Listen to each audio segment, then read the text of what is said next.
It's time for Dodger Baseball. Live from Dodger Stadium, KCAL 9 presents the Dodgers as they take on the Chicago White Sox.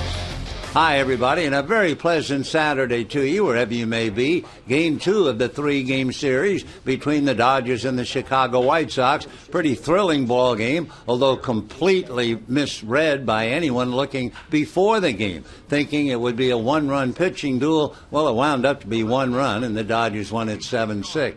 Tonight, Chad Billingsley with a record of 4-4 will go up against Phil Humber. Humber with a record of 2-4. He's the fellow who pitched a perfect game against Seattle back in April. However, he has not pitched well at all ever since, and at night, his earned run average is almost 7. So for the Sox, they're leading Cleveland by a half a game. Dodgers lead the Giants by 4. Pull up a chair. It's coming up, and a lot more right after this.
by Jack in the Box, where the entire menu is available all day long, and by your Southern California Toyota dealers.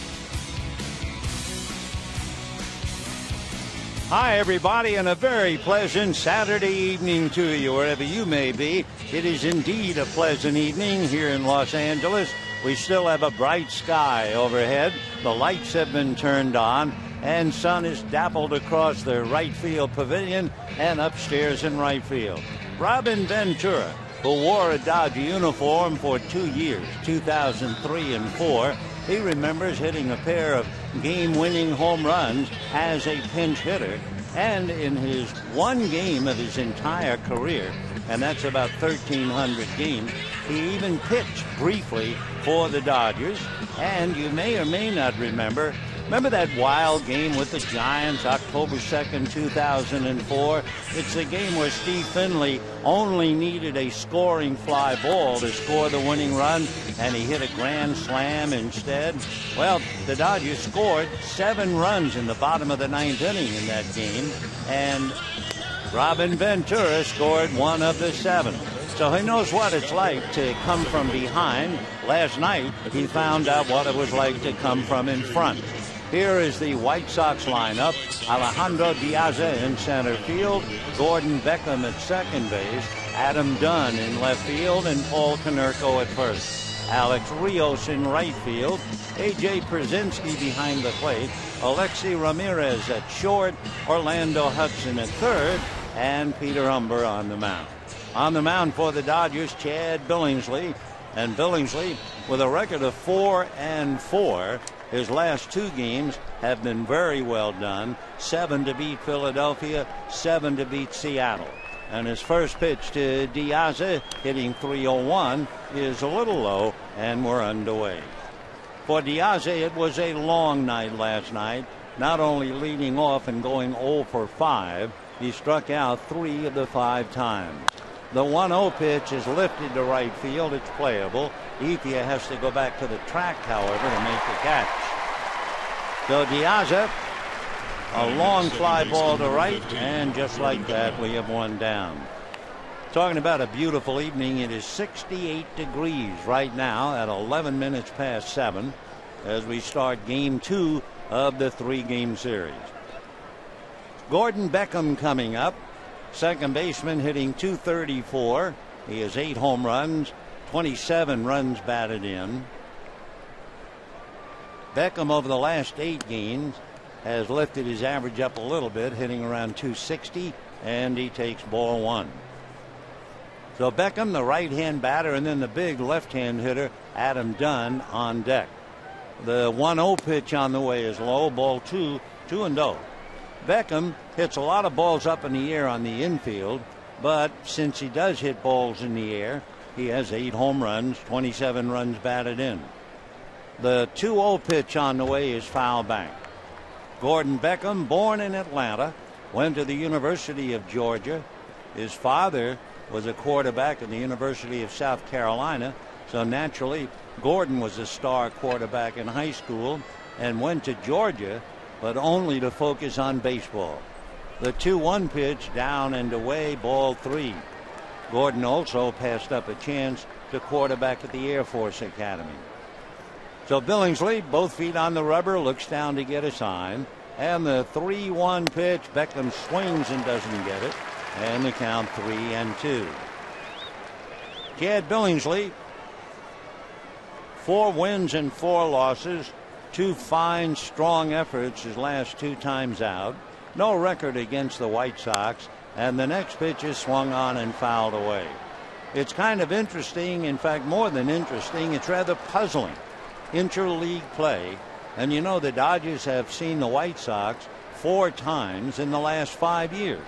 That doesn't quite seem like the idea of what it was first meant to be. 3-2 pitch to Gordon Beckham is fouled away again.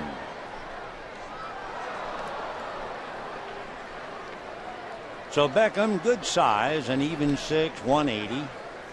25 years old. He'll be 26 in September. Sox gave him a very huge bonus as a #1 pick. He fouls another one back. Beckham was called up 2 years ago, so he's come in a hurry. He had an outstanding rookie year in 2009, and he led rookies in a lot of areas, including RBIs.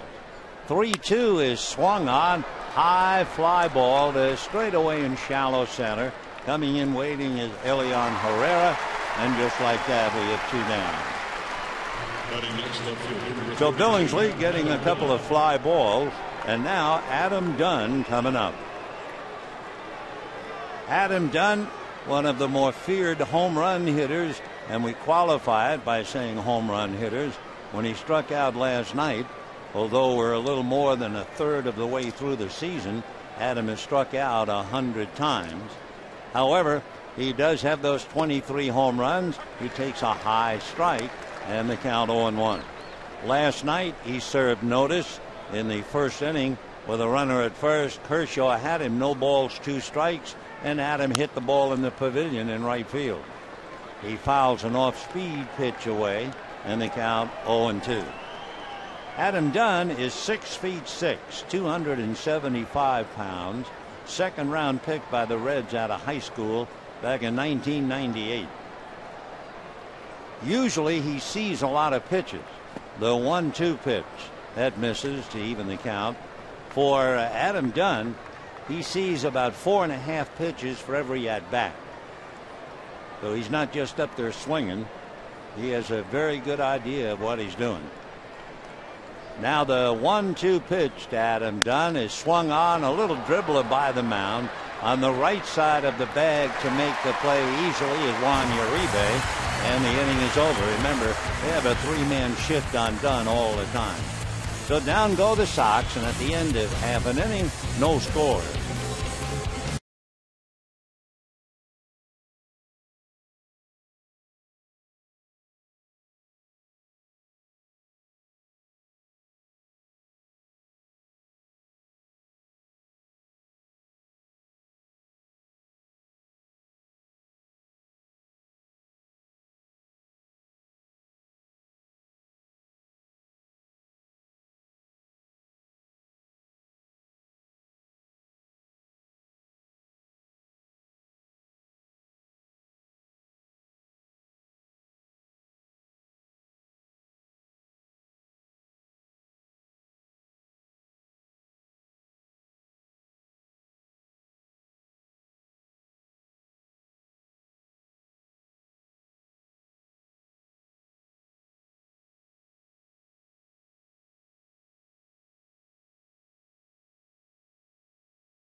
Is ready to make a run, and right-hander Philip Humber. And here's the way the Dodgers stack up.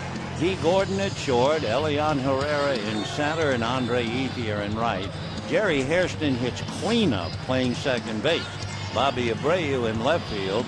A.J. Ellis behind the plate. James Loney hits seventh at first base. Juan Uribe at third. Chad Billingsley on the mound. On the mound is Philip Humber. The H is silent. He's a big guy out of Texas. If you fail and pronounce the H, he'd probably say, "Aw, eck."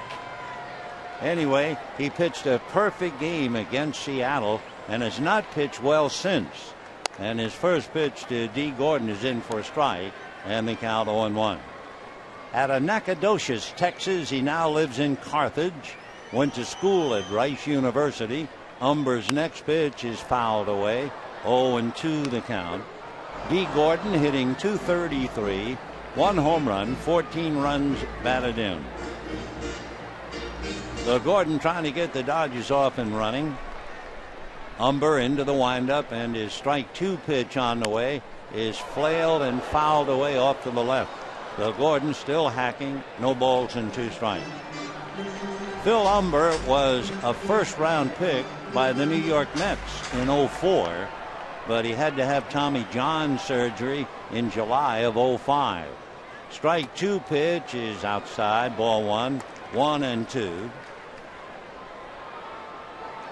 Couple of things about Humber. He does give up home runs. He's given up 9 to left-hand batters. And the pitch way inside, 2-2 the count. He gives up a bit of walks. He's a fly ball pitcher, and of course that's okay, pretty much so here at Dodger Stadium. Here's the 2-2 pitch, swung on, hit in the air, foul off third, out of play. For Humber, he gets a lot of pitches that are called strikes, and in the American League, they're all swinging at the first pitch. Now the 2-2 pitch on the way is fouled away again. If Humber is pitching and Gordon gets on, the odds are that Gordon would steal, and so would Elian Herrera on deck. Opposition has stolen 6 out of 7 against Humber. The 2-2 pitch to Gordon is swung on and popped up foul, coming over as Krasinski, but no play. For Humber, just to conclude the thumbnail sketch on the right-hander, the bullpen let 2 possible victories get away on him. And he's rather remarkably consistent home and road. Same number of innings, same number of hits, and the ERA very close, both home and road. He has been given a lot of runs, and he has not cashed in the opportunities. 2-2 pitch, and that strike 3 called on the outside corner, and down goes Gordon.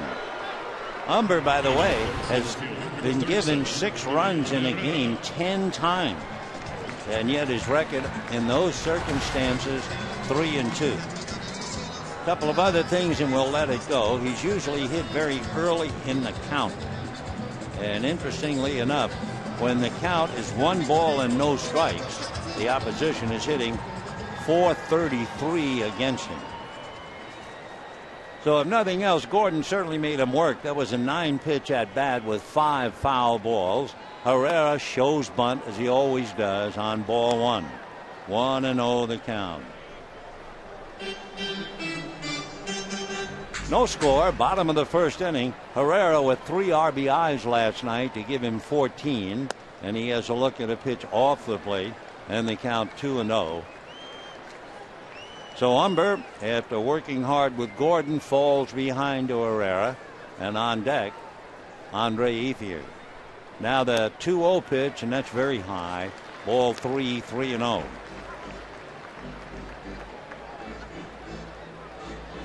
So Herrera waiting. In looking at the Dodger lineup, Ethier is up next. He's 1 for 2 against Humber in the past. Pitch in for a strike. And if you wonder, Jerry Hairston hitting behind Ethier as the cleanup hitter, well, Jerry is 2 for 3 in the past against Humber. Now the 3-1 pitch, and that's off the plate. Ball 4.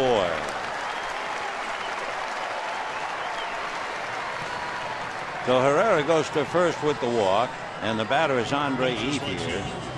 Humber's numbers, when you get down to the nitty-gritty, he has walked 30, and he has struck out 59, so just about 2 for 1. Andre Ethier checking in, 1 for 2 in the past against Humber. The Dodgers saw Philip Humber last May. He allowed 2 runs in 7 innings and was not involved in the decision. So the Texan looks down the barrel to get a sign.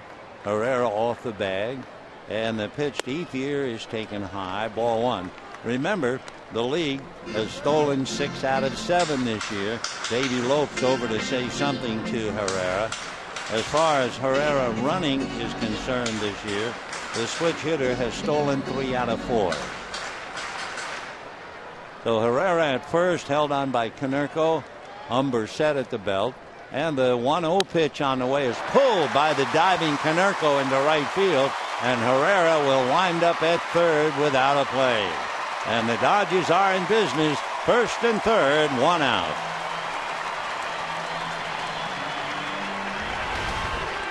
So just as Konerko came off the bag, the ball was pulled right by him into right field. So Ethier bangs a single to right. First and third, one away. And Jerry Hairston 2 for 3 against Umber in the past, hitting cleanup. Pretty hard to look around and find a cleanup hitter in the major leagues with 2 home runs. But that's Jerry Hairston's number. And the Dodgers are delighted the way he's been playing, hitting .333. So Hairston trying to get the Dodgers on the board here in the first inning. They scored in the first inning last night, but they were trailing when they were finished 2-1.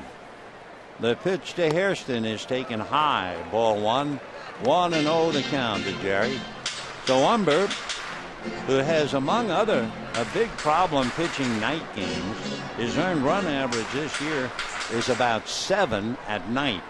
Herrera's at third. Ethier is at first with 1 out. And the 1-0 pitch on the way is taken for a strike. And the count 1-1. Tomorrow, the final game, Chris Capuano will be on the mound for the Dodgers. Jose Quintana will be on the mound for Chicago. So Capuano talking to Nate Eovaldi, and the 1-1 pitch coming up, and that's swung on and missed. 1-2 the count. The hitters know, after all, these teams scout each other very, very well, so they know what to expect as far as when you're going up to the plate. With Umber, you're going to get a fastball, curveball. He has a splitter. He also started with a slider last year and a changeup, but his curve is the one they talk about. 1-2 pitch on the way as a breaking ball hit to third, down to second for 1. They will turn it for 2, and the Dodger hitter Hairston unable to clean up. No runs, 1 hit, a man left, and at the end of an inning, no score.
Who is in fine fettle, sitting directly behind Mark Walter and Mr. and Mrs. Bobby Patton. I'm not sure if that's Mark Walter's wife, but probably so, and daughters. So that's a lovely group picture, and especially the fact that Tommy's all right and back here where he just loves to be, as he calls it, Blue Heaven. Second inning, no score, and Paul Konerko at the plate, and he bangs one down the right field line, fair ball into the corner. Konerko, who came up there hitting .362, represents now a go-ahead run at second base. Interesting, Konerko would be the batter after the round of applause for Tommy Lasorda. You may remember Tommy Lasorda, for a very brief time, was the acting general manager of the Dodgers. And the one thing that he did, he made a deal out of desperation, he needed a closer. So he traded Paul Konerko to Cincinnati for Jeff Shaw. And of course, Konerko has gone on to greatness. So a line drive double to right. And now here is Alex Rios, who really swung the bat very, very well last night. Rios has a look at the first pitch low, ball 1-0. Rios had a double and 2 home runs, but it wasn't the effect. It was just the way he swung the ball. Alex really attacked the ball last night. We'll see what he does tonight against Billingsley. The 1-0 pitch on the way. Line drive, base hit to center. Konerko doesn't run well, and they're going to stop him at third. There was no thought by Joe McEwing to send him in. We mentioned it last night. Paul Konerko, when he was signed by the Dodgers, was a catcher, but there was no way he could continue his career as a catcher. He's had bad hips for many, many years, so they moved him to first base, and he certainly found a home. And so has Messrs. Konerko and Rios. A double for Paul, a single for Alex. Sox at first and third, nobody out. And here's A.J. Pierzynski, left-hand hitting catcher, waiting at the plate. No score. Top of the second inning. Billingsley delivers off speed in for a strike, and the count 0-1. So Billingsley trying to outthink a very thinking catcher. Pierzynski last night struck out twice, I'm sure, because it was not in the location. He was looking inside, and twice he struck out away. Strike one pitch is low and inside. 1 ball and 1 strike. A.J. Pierzynski, better known as Anthony John. Meanwhile, Andrew James Ellis behind the plate for the Dodgers. By the way, Pierzynski by any other name is hitting .411 with runners in scoring position. Hitting .286, and the pitch to him is rolled foul off to the right of the plate. In looking at Pierzynski's game time numbers, the ones that really mean something, he has walked 13 times, but he has only struck out 25. So to strike him out twice last night was quite an effort. He has Konerko at third and Rios at first, nobody out. Billingsley staring in. Rios has stolen 7 out of 10. Billingsley delivers outside. 2-2 the count.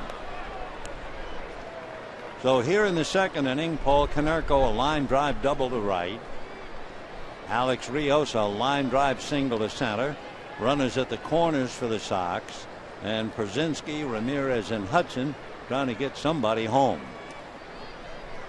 Billingsley hiding the ball back of his right hip, now out of his stretch, and the 2-2 pitch to Pierzynski is swung on and fouled back. Interesting story. We told it last night about Pierzynski's from Bridgehampton, New York, and he has a picture of his grandfather in the local team, the Bridgehampton White Eagles. But what makes the picture so great, the bat boy for that local team went on to greatness, Carl Yastrzemski. 2-2 the count to Pierzynski. Billingsley delivers fastball high, and Pierzynski is 6-3. So a full count. So Pierzynski very, very tough to put away. Waiting on deck, long and lean, Alexei Ramirez. 3-2, so we'll watch Rios at first base. Billingsley out of his stretch, checks ready. Rios goes. The pitch is swung on and missed. Ellis didn't have a grip, couldn't make a throw. And boy, that's news, because Pierzynski rarely strikes out, and he struck out 3 times already in 5 at-bats. No wonder he's shaking his head. He is just not accustomed to that kind of pitching. So Pierzynski strikes out. However, Rios steals second, and the batter now is Alexei Ramirez. Ramirez is born in Cuba and lives in the Dominican Republic. Interesting, he played for the Cuban national team. The first pitch to him in for a strike. He played for the Cuban national team, and they paid him $20 a month. And he is making about $5 million now playing in the big leagues. 0-1 the count. Runners at second and third. Second inning, no score. Strike one pitch on the way is swung on. A little flare into shallow left center. It will drop. 1 run scores. Rios is heading. He will score. Into second goes Ramirez on a pop fly to score 2. And the White Sox, as they did last night, jump out in front. So Ramirez, just a flare into left center. A trio of Dodgers trying to get to it. Never could. And Ramirez, with the base hit, picks up 2 RBIs. 2-0 White Sox. Gordon went out. He couldn't get it. Herrera couldn't get there. Abreu couldn't get there. By the time they got it back to the infield, Ramirez was at second base. So a Daddy Longlegs kind of a shortstop is at second. And the first pitch now to Orlando Hudson, in for a strike, and the count 0-1. Orlando played here briefly. Remember, he hit for the cycle. One great game. Orlando batting .205. He had a looping single last night. Strike one pitch on the way. Breaking ball that kind of handcuffed A.J. Ellis. 1-1. So that was a tough reception by A.J. Ellis. Runner at second, 2 runs in. White Sox lead 2-0. Big game being played in Seattle, and we'll watch that one. That's where Tim Lincecum will be pitching tonight for the Giants. 1-1 pitch is a high strike. 1-2 the count to Orlando Hudson. Remember, Lincecum, a cause of concern for the Giants, has lost 5 straight, and the Giants are 2-11 in the games in which he has started. So we'll see what he does this evening. The 1-2 pitch, Hudson rolls one slowly wide of third. On it is Uribe to get him, and that's out. However, that is a pop fly, and down to third goes Ramirez, and Umber will be coming up. So for Orlando Hudson, he is thrown out. The 6th man of the inning checks in at the plate. Umber with the bat has had 3 at-bats. 0 for 3, struck out once. White Sox 2, Dodgers nothing. Second inning, and there's a line drive inside the right field line and down in the corner. Umber will hold at first. Scoring is Ramirez, and the White Sox lead 3-0. Well, all we can think of is Jerome Williams of the Angels, who waited 5 years to come to the plate and swing a bat, and he doubled into left center.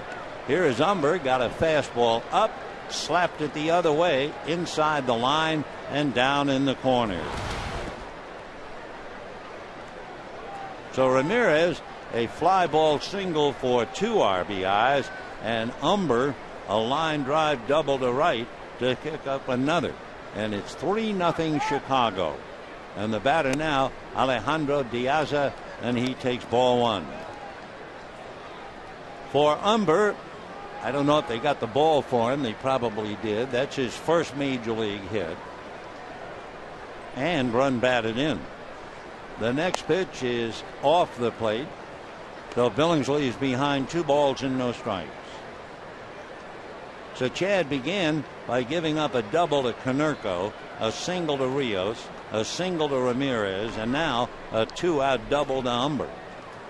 And the 2-0 pitch to Diaz, and the left-hand hitter skies it to left. Abreu looking up into that powder blue and makes the catch for the out. His first instinct was to rub his right eye, so that might have complicated matters, made it a little difficult. However, Sox 3 runs and 4 hits and lead 3-0.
lucky he is. Second and third, nobody out. He struck out Przinski. Ramirez, who is not hitting a lick. Ramirez came up there hitting 220, and he hits a pop fly that just falls in no man's land. 3 Dodgers, and none of them could get close. 2 runs scored, and then what would have been the last out had the ball been caught, that was the ground ball out by Hudson. Instead, after 2 scored, then Umber gets a bullet double to score Ramirez. So 20 pitches later, Billingsley finds himself, along with the Dodgers, trailing 3-0, and Bobby Abreu followed by A.J. Ellis and then James Loney. Abreu hitting .305, appeared as a pinch hitter last night and struck out. He shows bunt and takes ball 1, 1-0. Abreu has had 3 previous at-bats against Umber, and he is 0 for 3. So Bobby waiting with a home run and 9 runs batted in. Again shows bunt and takes high and away. 2 balls and no strikes. White Sox 3, Dodgers nothing, bottom of the second. Last night, unless you were with us, White Sox led 5-1. Here's the 2-0 pitch on the way, and that's taken for a strike, and the count 2-1. So Abreu, Ellis, Loney, and if anybody gets on, Uribe. Umber, both feet on the rubber. Phillip looks in, ready, and his 2-1 pitch, and that's a high strike, and the count 2-2. When Umber was in high school, he was a 3.9 GPA.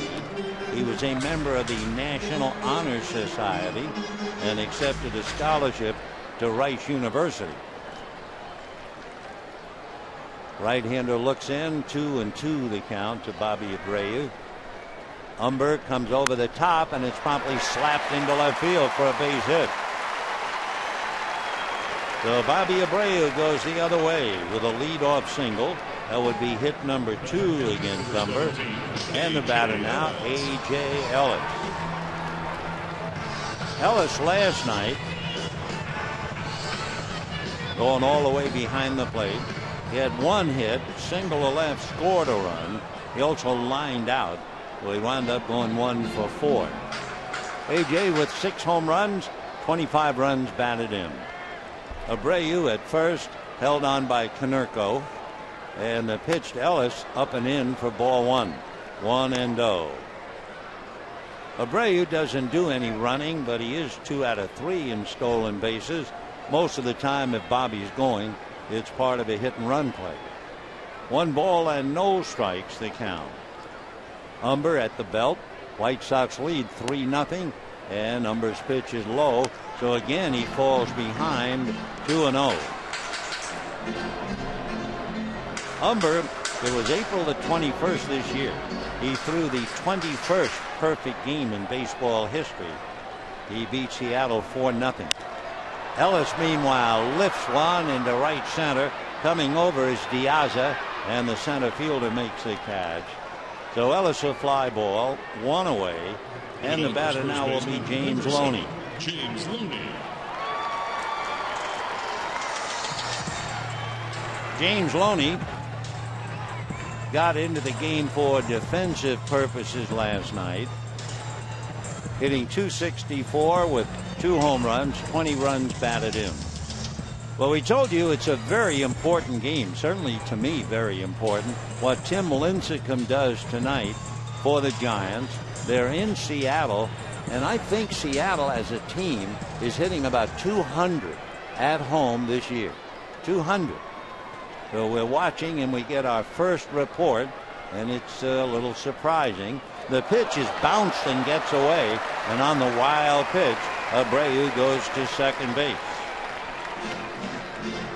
So for Umber, he takes a play away from last night when Thornton had a wild pitch that cost a big run. And for Umber, just to add to all of his problems, that is his 5th wild pitch. 5. Anyway, let's get back to Lincecum. In the second inning, Seattle is leading the Giants 2-0 on a pair of solo home runs in the first inning. And of course, the big talk about Lincecum, the fact that he might have lost on his velocity. High fly ball to left field. Adam Dunn is there. Big man makes the catch. 2 down. Abreu has to hold, and Juan Uribe coming up. So Tim Lincecum gives up 2 home runs in the first inning. You can just imagine Bruce Bochy and the rest of the Giants, how concerned they must be about a young right-hander who twice was the Cy Young Award winner, and still so young, and suddenly having a terrible time. Here's Juan Uribe. Uribe hitting .253 with a home run and 11 runs batted in. Humber looks back at second, now to the plate, gets the first pitch in for a strike, and the count 0-1. Humber drafted by the Mets, we told you, and his coach at Rice was a former third baseman for the Mets, Wayne Graham, who played under Casey Stengel. Strike 1 pitch on the way. Uribe taking all the way, and it misses. 1 ball and 1 strike.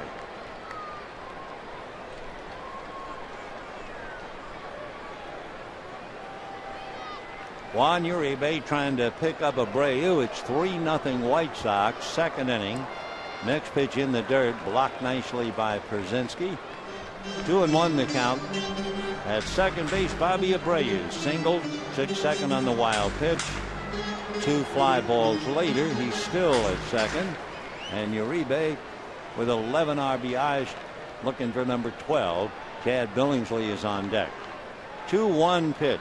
Humber set, looks back at second, now to the plate, and a big swing and a miss. Of course, for Uribe, that's the only kind of a swing he has. He swings from the heels. 2-2 the count. Right-hander ready, and the 2-2 pitch is nubbed foul off to the left of the plate.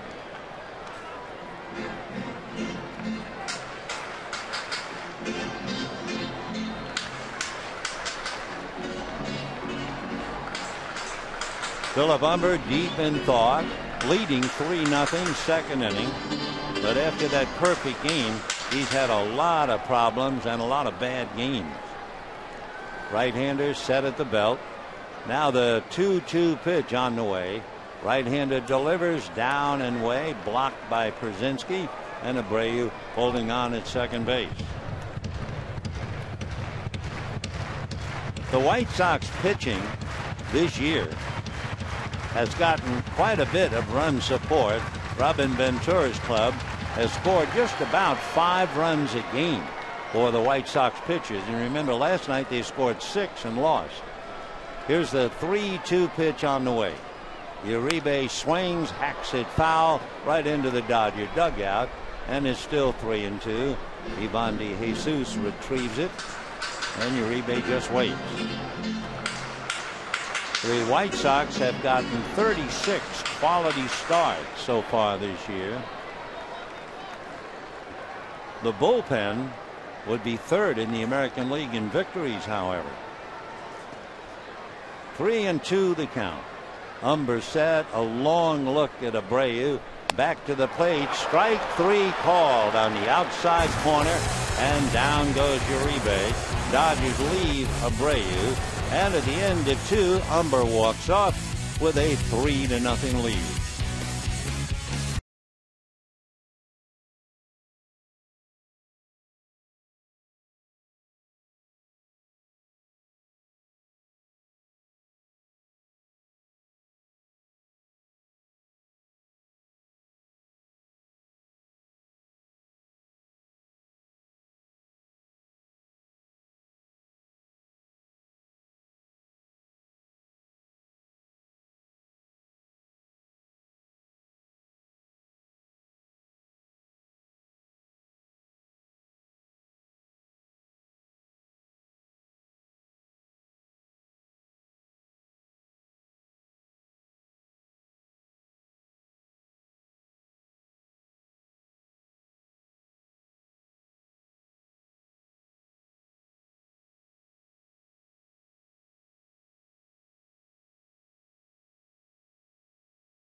leaving Abreu at second. So now Billingsley, who's made 35 pitches in 2 innings, trailing 3-0, will go through the top hitters again. Gordon Beckham, Adam Dunn, and Paul Konerko.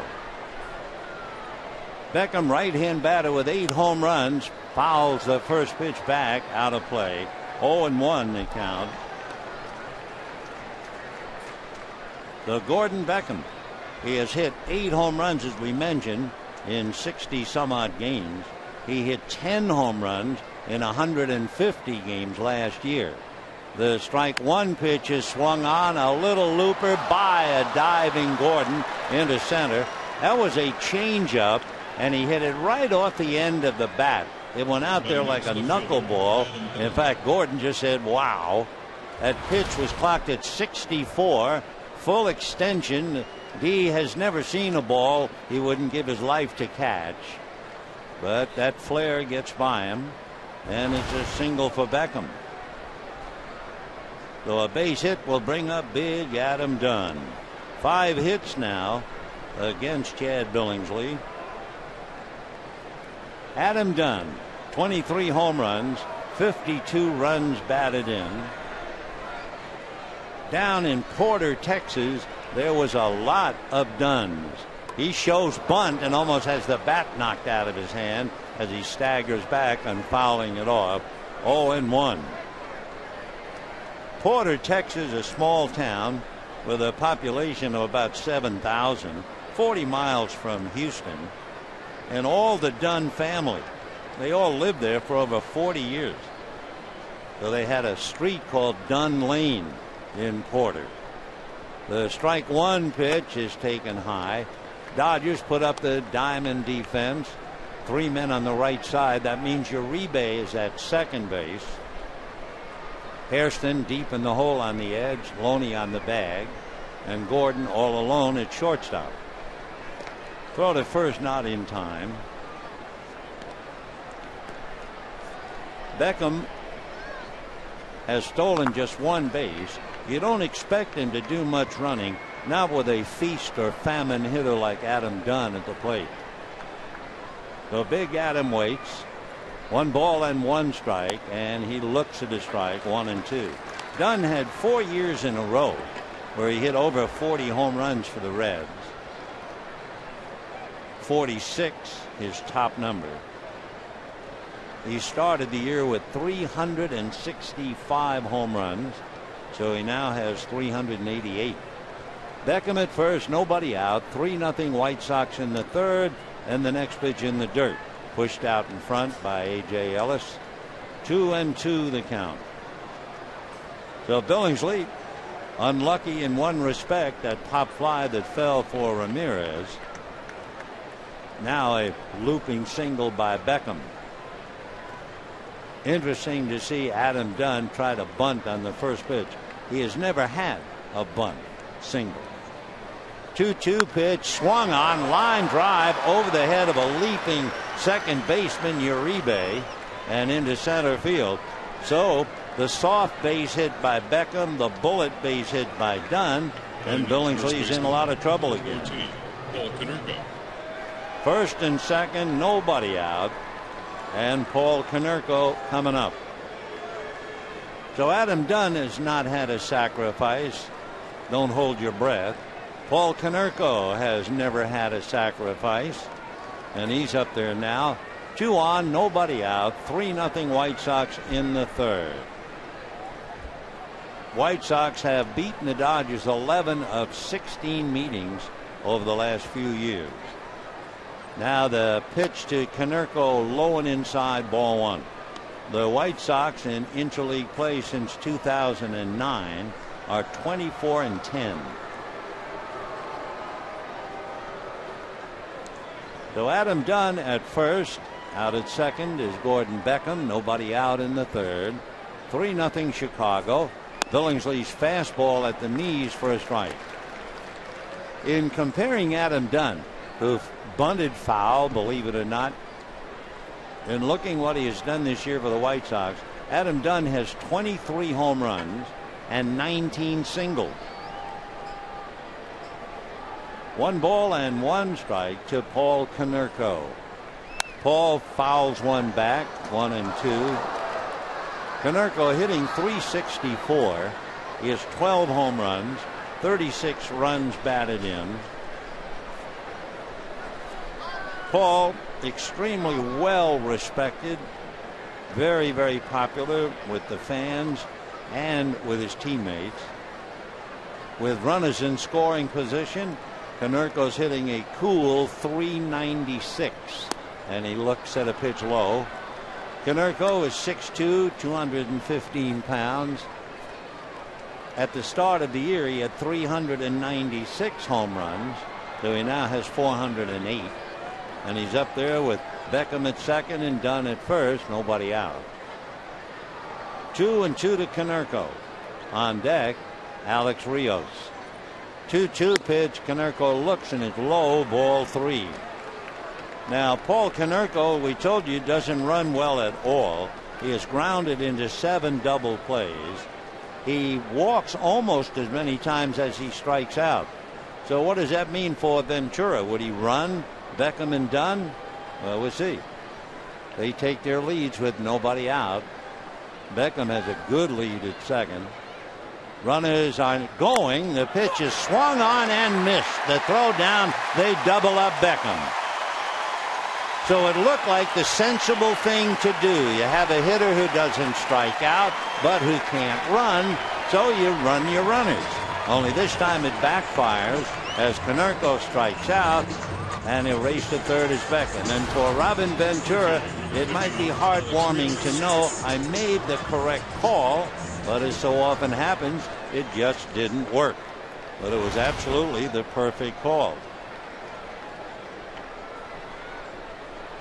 So Beckham a race from Ellis to Uribe.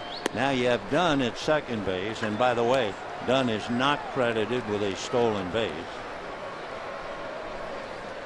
1 ball and no strikes to Alex Rios. Solid single in the second inning. Tall right-hand batter hitting .300. He looks at a breaking ball strike. 1 ball and 1 strike to count to Alex Rios. On deck, A.J. Pierzynski. 3 runs, 6 hits for the White Sox. No runs, 2 hits for the Dodgers. Billingsley ready in his 1-1 pitch. Big overhand, slow breaking ball for a strike. 1-2 the count. Have to correct the scoreboard. 1 ball and 2 strikes. All right, Rios waiting. Dunn taking his lead at second. And the 1-2 pitch coming up. Check swing, and the sinker is low. 2-2 the count. I guess you can't help but think about it sitting in the comfort and safety of the stands.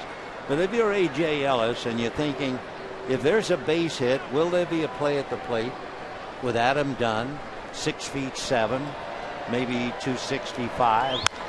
High fly ball to center, going back on it, still going back as Herrera at the wall. It's off the wall. Dunn walks in. Rios with those long, graceful strides goes into third with a booming triple, and the White Sox lead 4-0. Herrera was hesitant about that. Kept going back, not quite sure if the ball would carry, and finally just ran out of real estate. The ball actually hit a good 2 feet below his glove. So it makes you think on a play like that, had he gone back, he might have caught it if he were playing center field every day. But of course, Herrera plays all over the place. For Rios, that is his 5th triple. So 4-0 in favor of the White Sox. Looked like the Dodgers might get out of the woods when Konerko struck out, but Rios hits the wall in center. That cashes in Dunn easily. And the batter now, A.J. Pierzynski, who's got to be the hungriest guy in town with a 1 ball, 1 strike count. Struck out in the second inning. Struck out twice last night. 0 for 5. And he has a runner at third with 2 out. Billingsley's 1-1 pitch on the way is squirted foul off to the left of the plate. For Billingsley with a runner at third, a little concern. He has 2 wild pitches. Joe McEwing making Rios laugh as the coach tells his runner, Big Alex, coming down the line. 1 ball and 2 strikes, the count to Brzezinski. Billingsley out of his stretch comes to the plate. Fastball hits slowly to Loney. He's a long way from the bag, so he feeds Billingsley coming over, and that's that. But that would be 2 singles and a triple for 1 run. And at the end of 2.5, 4-0 White Sox.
Third inning, Billingsley, Gordon, and Herrera in that order. And Umber's first pitch, fastball inside, ball 1, 1-0. Billingsley hitting 136. Picked up his first major league hit when he broke in San Diego. And he takes off the plate, ball 2. Chad has 3 hits, a run batted in. Struck out about half the time. 2-0 pitch, line drive, base hit to left field. So Umber doubled to right. Billingsley singles to left. And a reminder, spend Father's Day with your dad at Dodger Stadium tomorrow. Dodgers White Sox at 1:10. Fans with the first 20,000 tickets receive a sports bag. And after the game, dads and their families invited onto the field to play catch. All compliments of United Airlines. For tickets, visit Dodgers.com/promotion. Well, it's appropriate to mention, since we just talked about Father's Day, about Phil Umber out there on the mound ready to pitch to D. Gordon, who struck out in the first inning. And the first pitch, D hits one to the gap in right center, base hit, cut off by Diaza, and just like that, the Dodgers have runners at first and second and nobody out. Anyway, what we wanted to mention, we knew in preparing for the game that Philip Umber's wife was expecting early in May, and we had to do a little checking, and we just found out she did deliver a bouncing baby boy named John. So Philip Umber and his bride now have a son, John Umber. Meanwhile, the Dodgers have something going, 2 on, nobody out, and it'll be Herrera, Ethier, and Hairston coming up. We can also tell you in the top of the third inning, Ryan Theriot and Buster Posey both knocked in runs with base hits. And the Giants in Seattle 2-2, bottom of the third inning. And you might have had a question in your mind that we had just a moment ago. Here's the pitch. Herrera shows bunt, takes a strike. Lincecum gave up 2 home runs in the first inning. Now Clayton Kershaw gave up a couple last night. Kershaw has allowed 10. already, 15 all of last year. Tim Lincecum now has given up 8. So you have the Cy Young Award winners for the last 3 years suddenly being knocked around a bit with the home run. 0-1 to count to Herrera. 4-0 White Sox. Andre Ethier on deck. Umber ready and delivers. High fly ball, very playable. Coming up for it is Rios to make the catch, and the runners have to hold. So Herrera, fly ball to right. 1 down. Andre Ethier single to right in the first inning.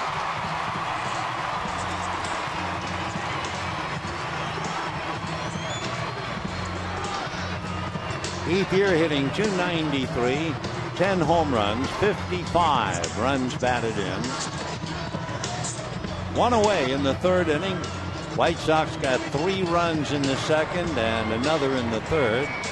Dodgers left a runner at second in the second inning, and now they have runners at first and second with 1 out here in the third. Billingsley taking the lead from second, Gordon from first. Umber set at the belt. Slender right-hander ready and delivers, and there's a one-hopper into center field. Base hit. Stopping at third is Billingsley, and the Dodgers have loaded the bases with 1 out for their cleanup hitter, Jerry Hairston.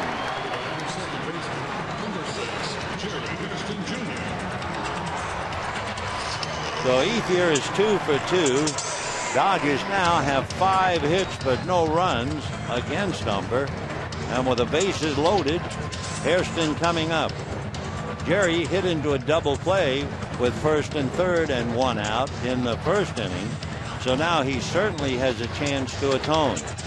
Jerry hitting .309 with the bases loaded, has 3 grand slams, most recently last year against the Dodgers when he was playing for Arizona. All right, Jerry waits, and Umber's pitch, check swing foul off the protected railing in front of the White Sox dugout. 0-1 to Jerry Hairston. So the Dodgers trying to do it the hard way. You look at Paul Konerko. He's hitting cleanup for the White Sox. Konerko with 12 home runs, 36 runs batted in, hitting better than .360. And the Dodgers counter with Hairston, 2 home runs, 15 runs batted in. Jerry fouls the next pitch back, and the count 0-2. Hairston has 8 doubles and a triple, and the one thing that he is hitting in the cleanup spot, the fact that he's made contact. He has struck out less than 10% of the time going into this game. 10%. So Jerry up there, no balls and 2 strikes. Here's the strike 2 pitch to Hairston, and he takes high and inside, ball 1, 1-2. Of course, you talk about Hairston not striking out. We just finished talking about Konerko, who doesn't strike out. They're going to run the runners, which they did, and Konerko struck out. That's the charm of the game. You can know all the numbers, and they still might not apply. So 1-2 the count to Jerry Hairston, who backs out for the moment. Waiting on deck, Bobby Abreu. Billingsley, Gordon, and Ethier all out on the lines. 4-0 White Sox. 1 out, bottom of the third. Umber delivers, breaking ball, whack foul down the left field line. 1-2 the count. It might have been a cutter. There was a late break to it. Though it's still 1-2. The book on Umber: fastball, great curve, splitter, a slider last year he added, and a changeup. Well, they always say he has one of the better curveballs in the major leagues.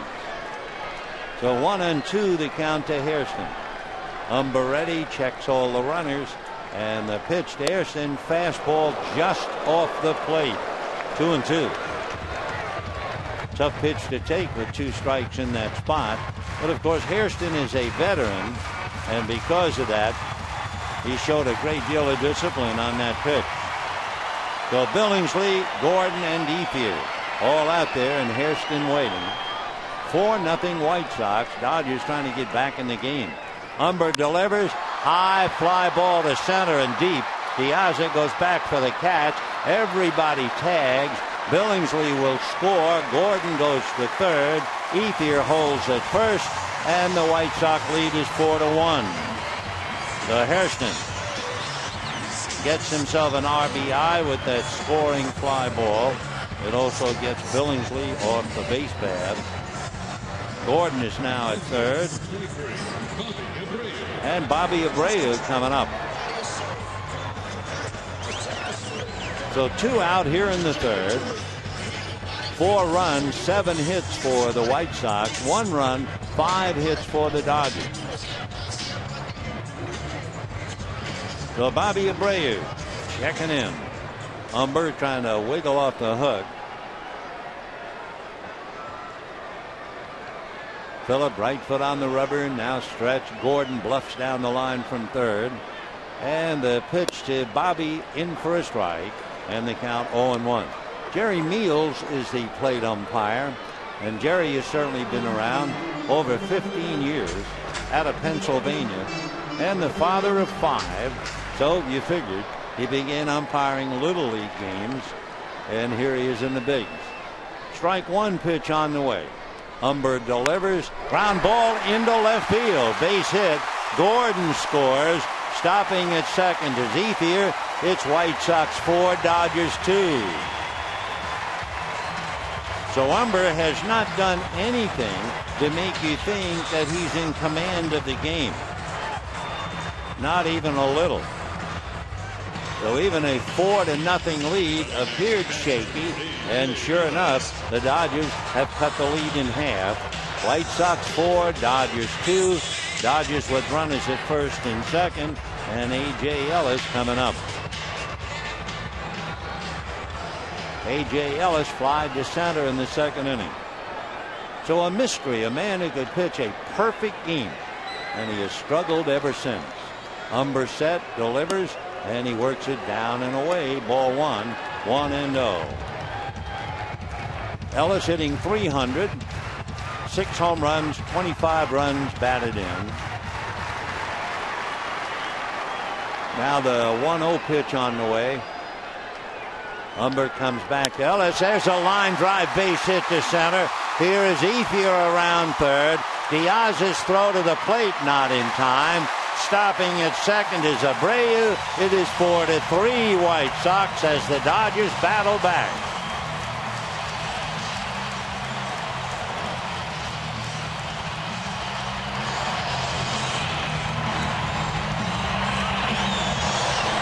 This club is amazing. There's no two ways about it. It doesn't make any difference what the score is. They're going to come back after you. And even a 4-0 lead barely lasting as the Dodgers have come back with 3. They've had 5 hits and a scoring fly ball. Umber is certainly on the ropes. And James Loney coming up. 2 on, 2 out. Don Cooper out to the mound to talk briefly to Umber. Remember, the White Sox began the night with a 3-game losing streak and a half a game in front of Cleveland. So Billingsley down 4-0 is now very much back in the game. And his leadoff single had a lot to do with it. Loney is the 8th man to come to the plate with Abreu and Elias out on the lines. And the first pitch by Umber. Taken a little high. Ball 1, 1-0. So a couple of Texans. One from Nacogdoches and Carthage, and the other from Houston. Umber battling Loney.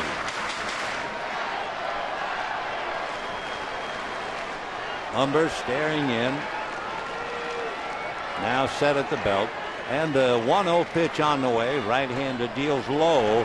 Blocked nicely by Przinsky. It was in the dirt, so a new ball put in play. 2 balls and no strikes. The count to James Loney.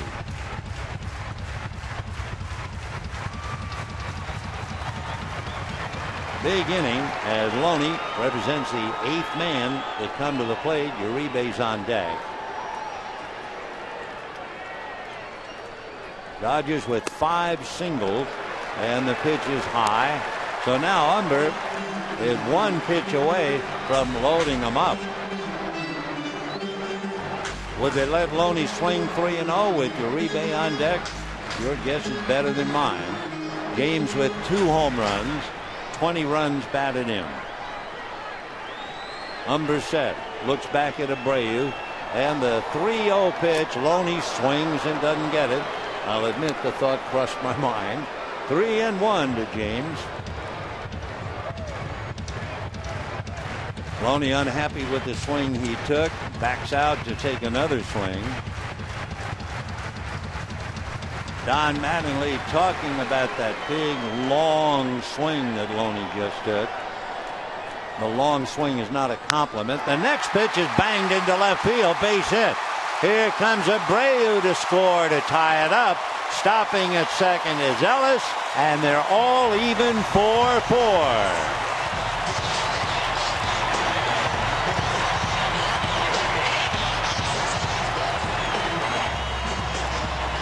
So Loney goes the other way, and the Dodgers 4 runs on a half a dozen hits here in the 3rd inning.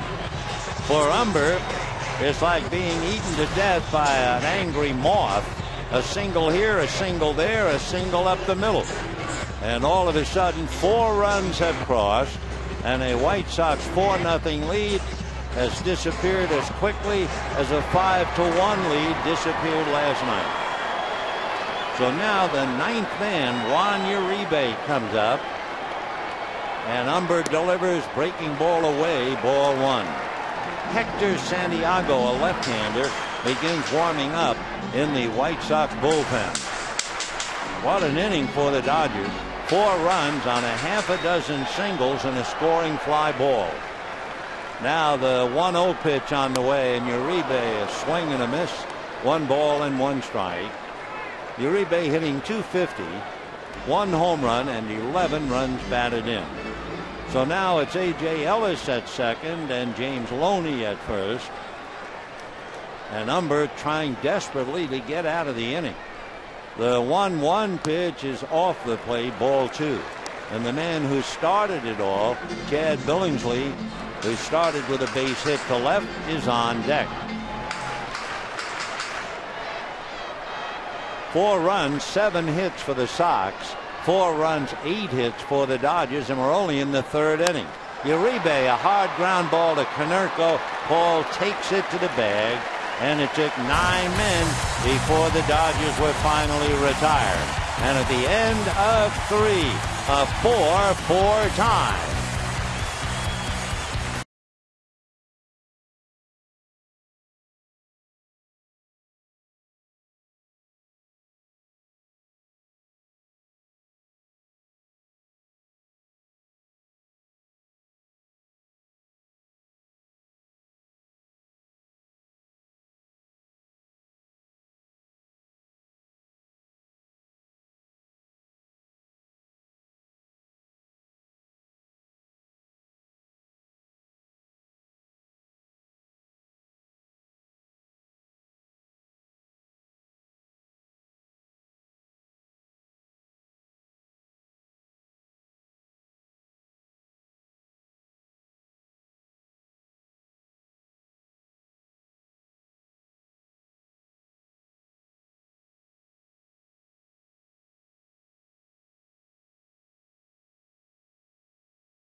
Enjoy all the things you love better.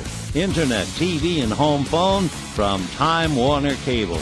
And by The Amazing Spider-Man in theaters July 3rd. White Sox and Dodgers all tied up 4-4. Philip Humber trying to catch himself and pull himself together after a very rocky inning. 4-4. That reminds you of Chad Billingsley's record going into the game. And Chad now will be pitching to Ramirez, Hudson, and Humber. And the first pitch turning Ramirez around. He's 6'3" and maybe 170 pounds. 1 ball and no strikes. And the next pitch hits him, but it was a changeup. That wasn't a fastball. It just got away. But at 71 miles an hour, even a changeup hurts. So Ramirez nailed by a pitch, and he's not a guy who has a lot of flesh on him to absorb it. So he's not quite ready. It's the second time that he's been hit by a pitch. Of course, it's easy for me to sit up here and say, well, he got hit by a changeup. But a changeup instead of 93, 71.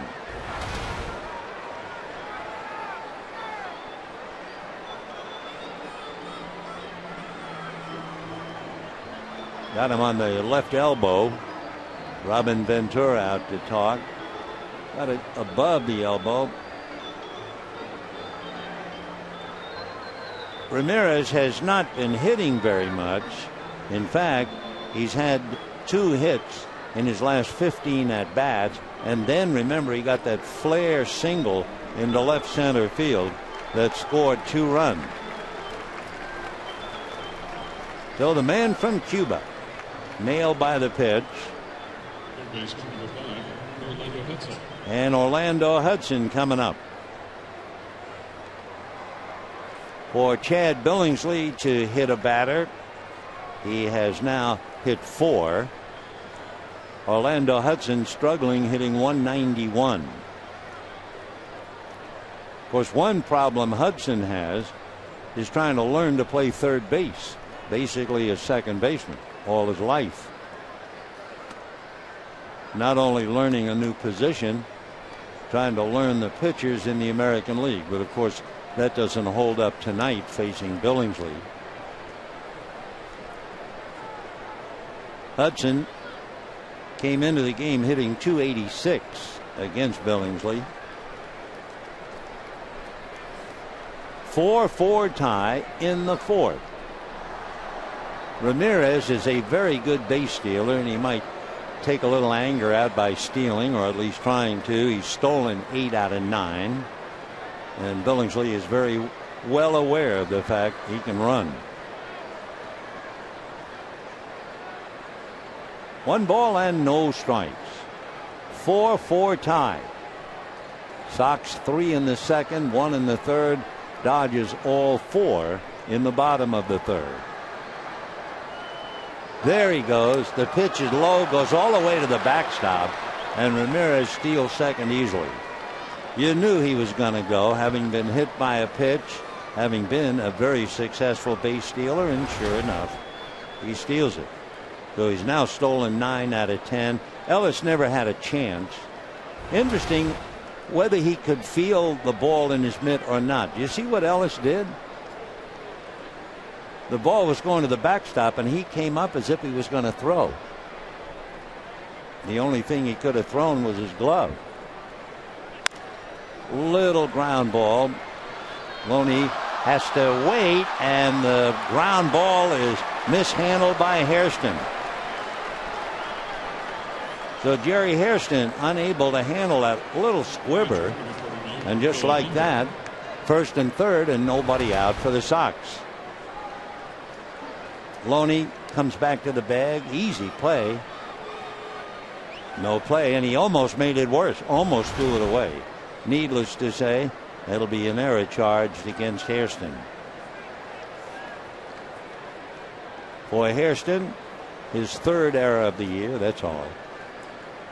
So first and third, nobody out. Here is Humber, who doubled in the second inning. They might ask him to bunt. We'll see. Not showing bunt, but now he does. Gets it down foul. Last night, Chris Sale was asked to bunt and got it down. That was in the 4th inning last night.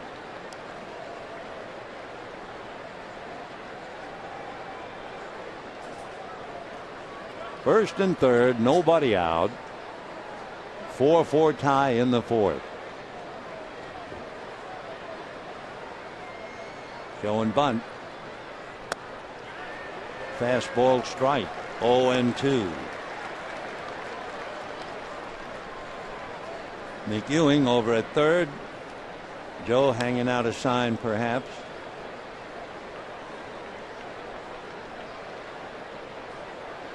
Hudson at first. Ramirez at third. Nobody out. 4-4 in the 4th. Another bunt attempt. A fake and a look.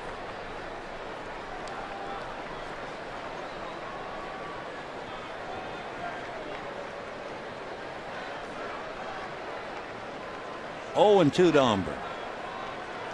On deck, the leadoff man, Alejandro Diaz.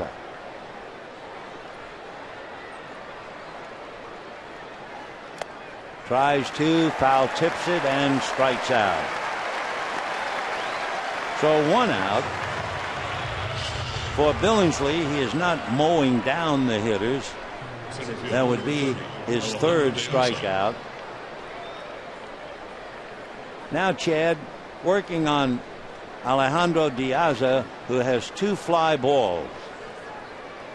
They didn't mean anything his first 2 at-bats, but a fly ball now would mean a run. Diaz hitting .299. He is 0 for 7 in the 2 games.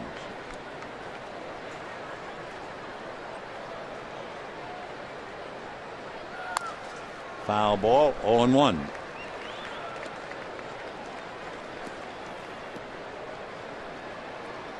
One thing that Diaz has done in the American League, he's 4th highest in getting in a runner from third base with less than 2 outs. He's done that 11 times, and here he is right now, 1st and 3rd and 1 out. Time. Diaz from the Dominican, originally drafted by the Dodgers, never got here. Came up to the Marlins 5 years ago. 0-1 the count. And he's now in a hole, 0-2. Bill Billingsley trying to strike him out if possible. He has struck out twice as many times as he has walked.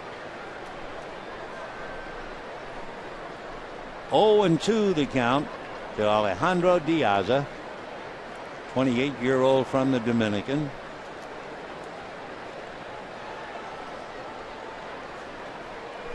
Ramirez at third, Hudson at first, 1 out in a 4-4 tie.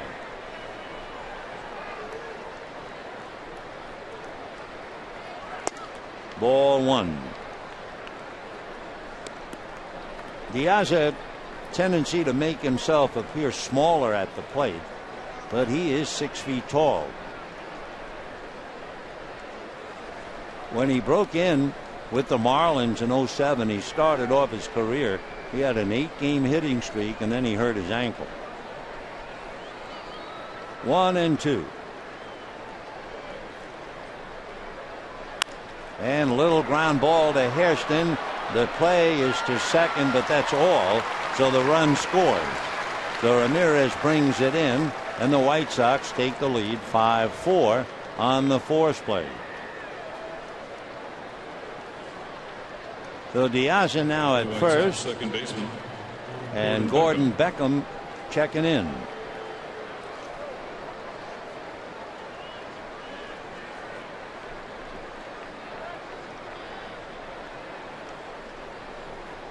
Beckham hitting just .236, 8 home runs, 27 runs batted in. Keeping an eye on Diaz, of course, with 2 out. Diaz has stolen 13 out of 18. So it figured earlier that Ramirez was going to go, and you would get the idea it's a very sound gamble to run Diaz. That's on the corner. 0-1 the count. With 2 out, you run your leadoff man. If he makes it, you're in great shape. If he doesn't make it, you start the next inning with your number 2 hitter. So we'll see if Diaz tries to steal his 14th. Of course, he doesn't know Billingsley's move, but he's going to try to learn it without being picked off. 5-4 White Sox. But we are just warming up. 4th inning.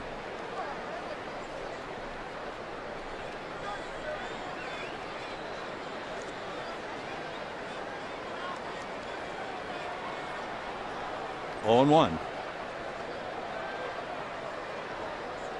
Not going.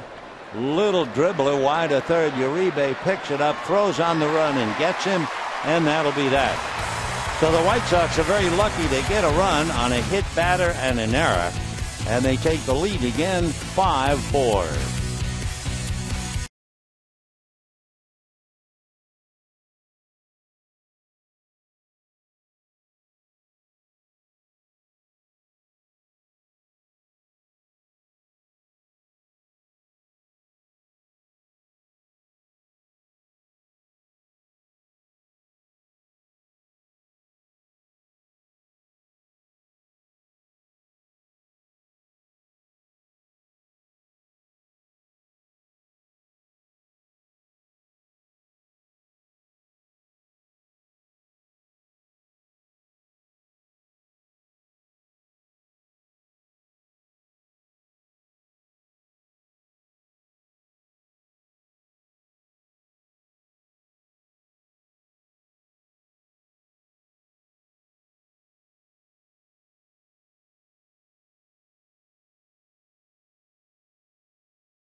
Third with a single and came around to score.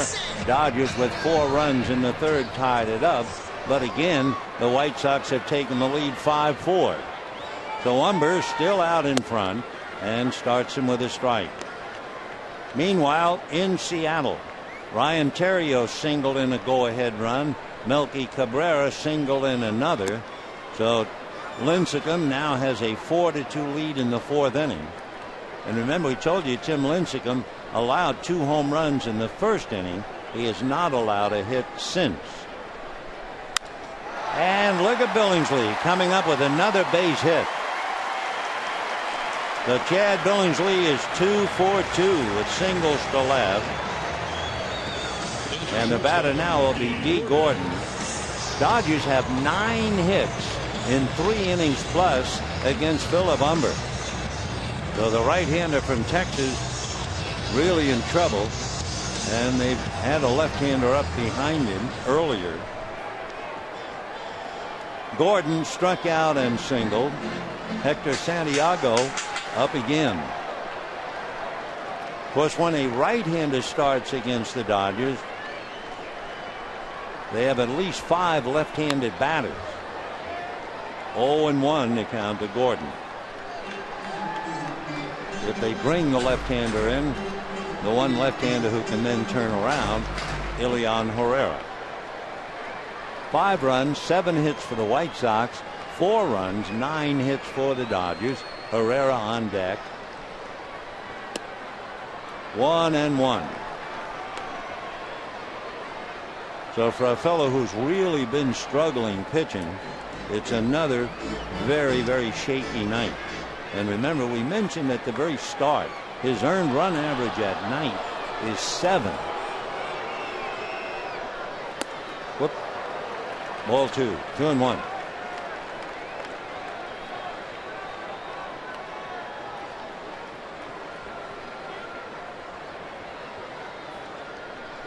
Billingsley, a very short lead, held on by Konerko.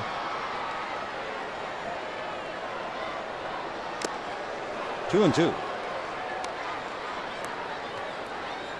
Umber trying to figure out how in the world do I get some outs here. I just can't keep pitching out of the stretch.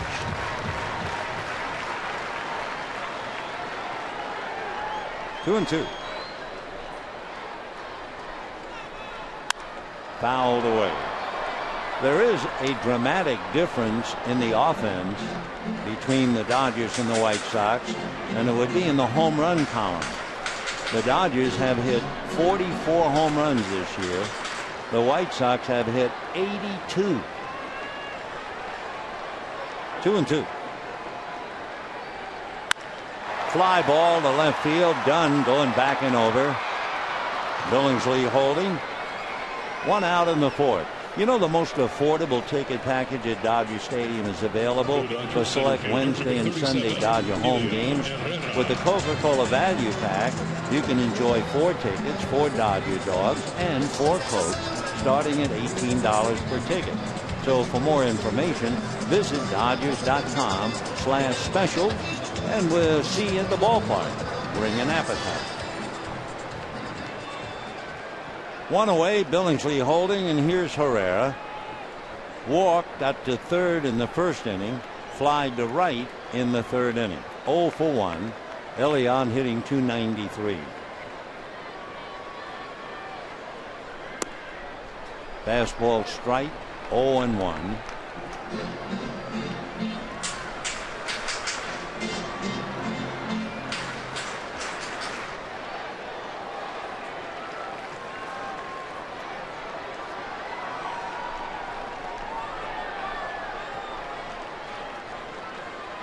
And that's going to be pulled down the line. Foul ball. So Herrera just misses, and he'll come back, try it again. No balls and 2 strikes. For a troubled Philip Umber, 29-year-old, in his last 9 starts, his earned run average is 7.5. And all that has happened since pitching the perfect game. When he had the perfecto in Seattle, he did strike out 9.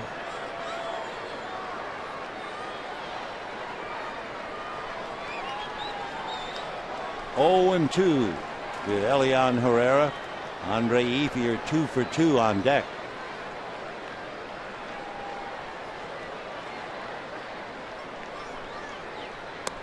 Breaking ball got him. Though Herrera frozen on that. Big slow curveball. Take a look at it. It's up there and then it's there. That's the curveball we mentioned earlier. A lot of people think it's as good as any curve in the league, at least. But you wouldn't know it the way he's been pushed around. So it's a big out for him. It's his 3rd strikeout. But now here's Ethier. Andre single to right. Single to center. Scored a run.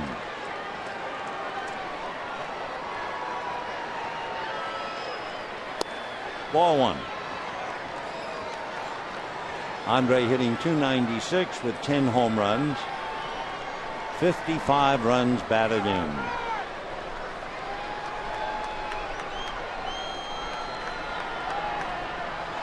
One and 0.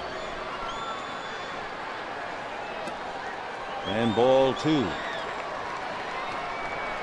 Waiting on deck, Gary Hairston.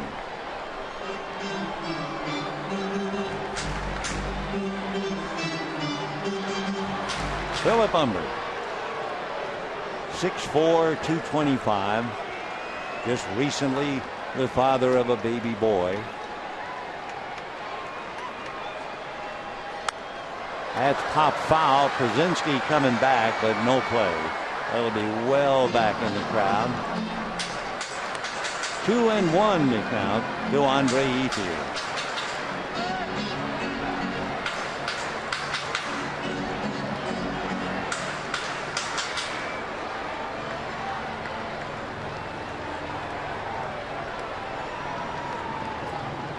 Both men deep in thought. Ethier at the plate, Umber on the mound. 2-1.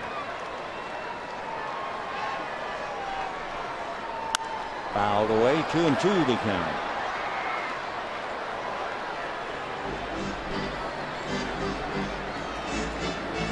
Umber has given up 9 home runs this year to left-hand batters. So he is certainly vulnerable in that area. He has allowed 12, and 9 of the 12 by left-handers. 2-2. And ball 3. So Billingsley spending a lot of time standing around, having led off the inning with a base hit, and he'll be going 3-2.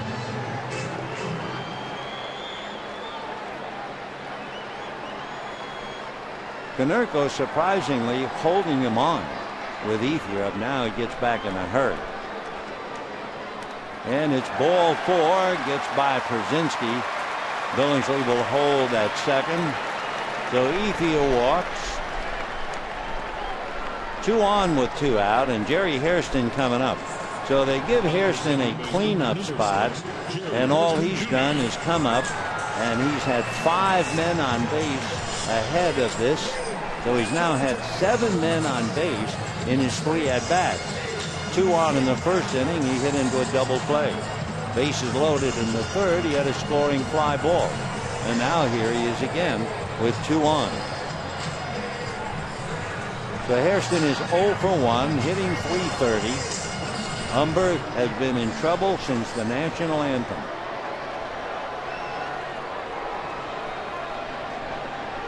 Spins that ball around nervously in his hand. As you know, if he drops it, it's a balk. And look out, a knockdown wild pitch, and the runners move up. And that was not a changeup. That came up there at 89. So the wild pitch sends Ethier to second and moves Billingsley to third. Thing just took off. Przinsky couldn't touch it. That's his second wild pitch, just to add to all of his other problems. And again, Don Cooper, the pitching coach, going out. Cooper's the fella. It's kind of interesting, the fact that he attended New York Institute of Technology out on the island, and he received an honorary doctoral degree in humane letters. So he addressed the graduating class live via satellite prior to the White Sox-Cubs game. Modern design.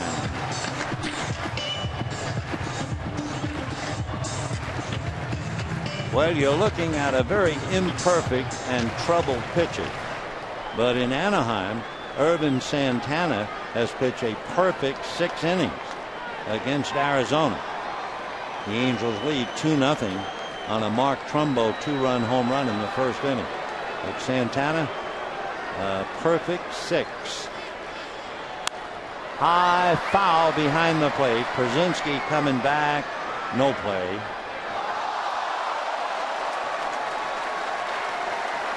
Fella brought a glove, made the catch, gets a round of applause. Nice play. 1-1 the count to Jerry Hairston.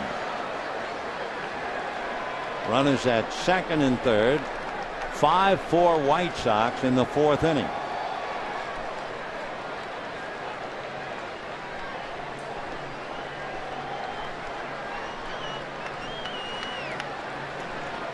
Umber barely hanging on.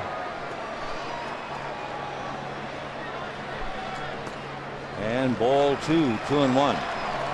Just to complicate matters for Umber, he's in the 4th inning and he's made 85 pitches. Chad Billingsley made 72 of his own in his 4.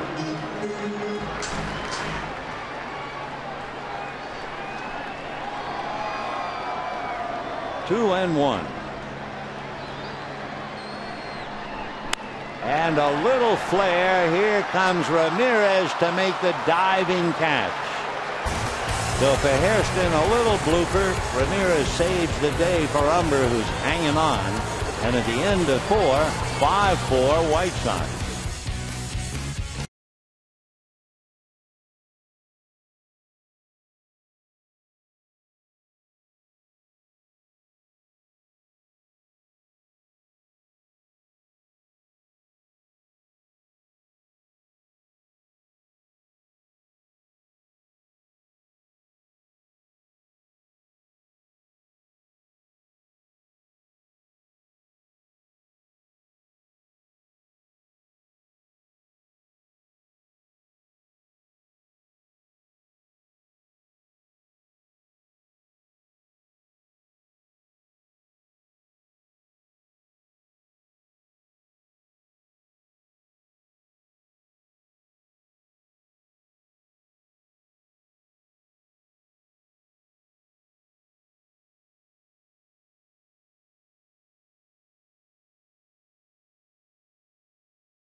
California Lexus dealer who invites you to test drive a luxurious Lexus today. Visit Lexus.com. And by Sports Authority, the official sporting goods retailer of the Los Angeles Dodgers. 5-4 in favor of the White Sox as we go to the 5th inning. An awful lot going on. We've had 9 runs and 16 hits total in the 4 innings. Not to mention men left on. White Sox have left 3. The Dodgers have left a half a dozen. So Adam Dunn, Paul Konerko, and then Alex Rios, the heart of the White Sox lineup. Dunn grounded out, single, scored a run. 1 for 2. Dodgers again. They send Hairston a good 25-30 feet into right field. Uribe is playing second base. Gordon all alone. 2-0 the count to Adam Dunn.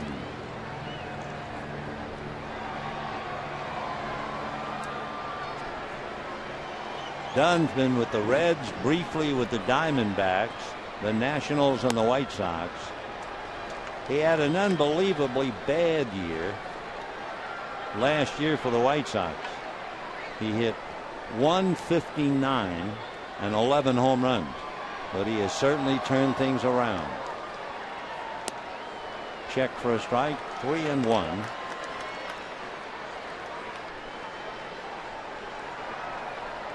Adam from Porter in Houston, Texas, moved out to Montgomery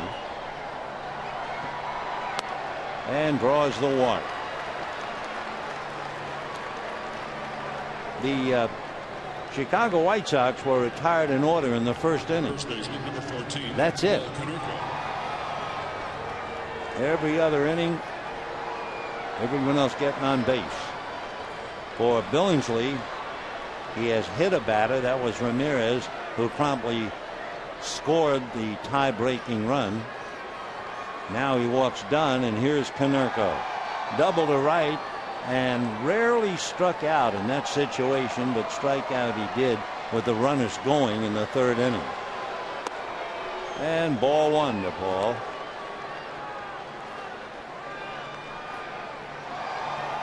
Konerko hitting .363. 12 home runs, 36 runs batted in. This year especially, he has put up amazing numbers. 1-0. Wow, ball 2 over his head. For Konerko, when he's ahead in the count, and he's ahead right now, 2-0, his batting average is .474. He's also very consistent. He's hitting .370 in the first 3 innings and .390 in the middle. 408 lifetime home runs. 1,296 runs batted in. So just a couple from 1,300. 2-0. Chopper wide of third. Uribe down for 1. Hairston turns it for 2.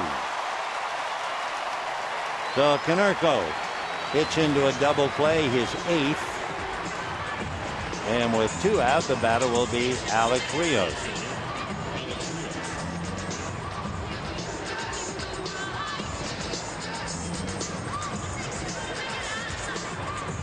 Rios is on a streak. Last night, his last 3 at-bats, he had doubled, homered, and homered. Tonight, singled and tripled. And a strike. So he'll never get credit for it, but in his last 5 at-bats, he's hit for the cycle. Fouled away. 0-2 to Alex Rios. Some of the people covering the Chicago White Sox said they had not seen Rios attack the ball all year the way he did last night. 1-2.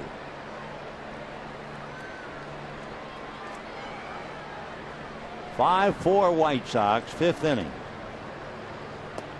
Check swing, down he goes. So Rios strikes out. No runs, no hits, no errors, nobody left. At the end of 4 1/2, 5-4 Chicago.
Burgers made with 100% Black Angus beef. And by Nissan. For great offers across our full lineup, visit ChooseNissan.com or visit your local dealer now.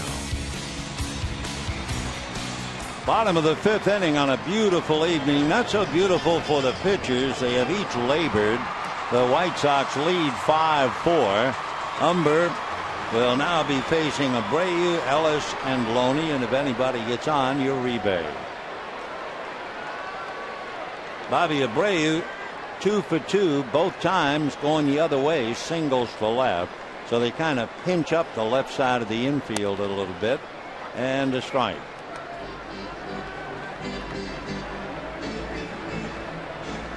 Five runs, 7 hits for the White Sox, 4 runs, 9 hits for the Dodgers. Line drive at third baseman Hudson. So for the 3rd time, Abreu goes the other way, and this time he lines out. 1 away. You know, Thursday, June 28th, Dodgers and Mets, Fans with the first 50,000 tickets receive their very own Eric Harrow's bobblehead. Compliments of Pizza Hut. For tickets, visit Dodgers.com/promotion. One away in the fifth inning. Here's A.J. Ellis. Fly to center, single to center. Strike 0-1.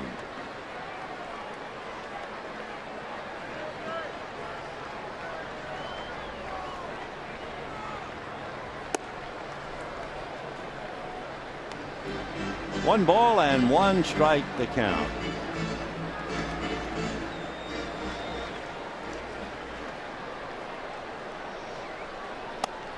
That's on the outside corner.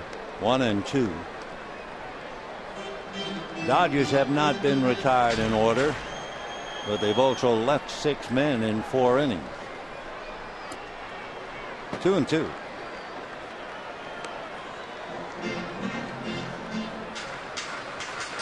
Umber had to pitch out of the stretch in the very first inning.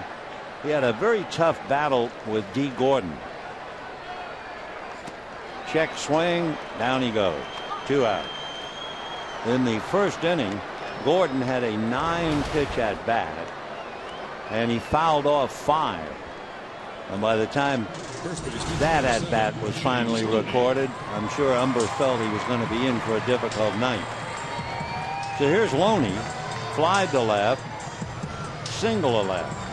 Remember, he swung 3-0, then swung 3-1, and drove in the big run at the time to tie things up.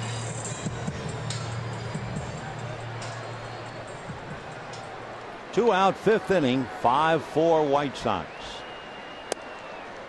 So if you like some action, looks like you get some tomorrow as well. Quintana and Capuano. It was 7-6 last night, 5-4 right now. 1-1. White Sox trying to win their 35th game. Dodgers trying to win their 42nd. Well, we told you that Irvin Santana had pitched a perfect 6 innings down south, but Justin Upton singled with 2 out in the 7th inning. And that'll be that. 3-1 the count now to Loney.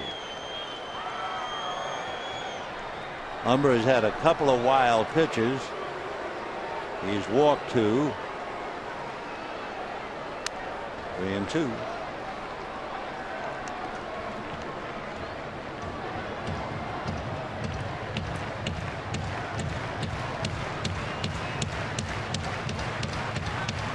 Philip Umber. You don't pronounce the H.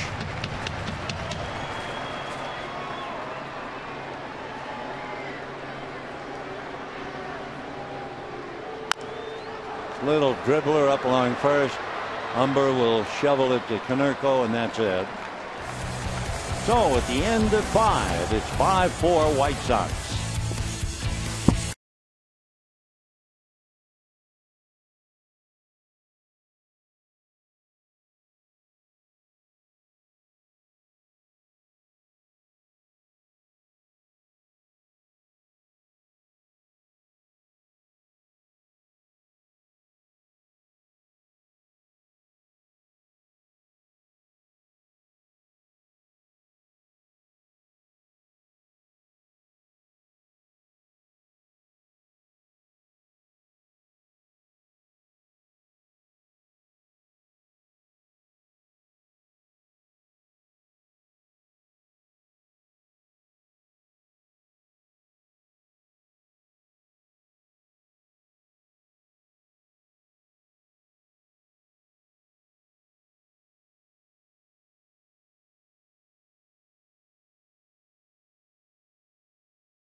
The Dodgers were playing the Braves in Atlanta, Georgia, and when the dust finally settled, they lost a heartbreaking game 9-8. Tommy Lasorda was so angry that he refused to ride the team bus. They always have a bus taking you to and from the hotel, and he would not ride. And it was 4 miles from the ballpark to the hotel. We'll tell you about it right after we look at this.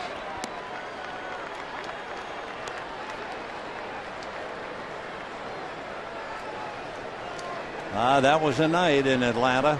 Meanwhile, 0-1 the count to Przinsky. 1-1. Tommy was furious, wouldn't get on the bus, so the bus pulled away. They didn't want to, but he said, "I'm not getting on." So the bus left.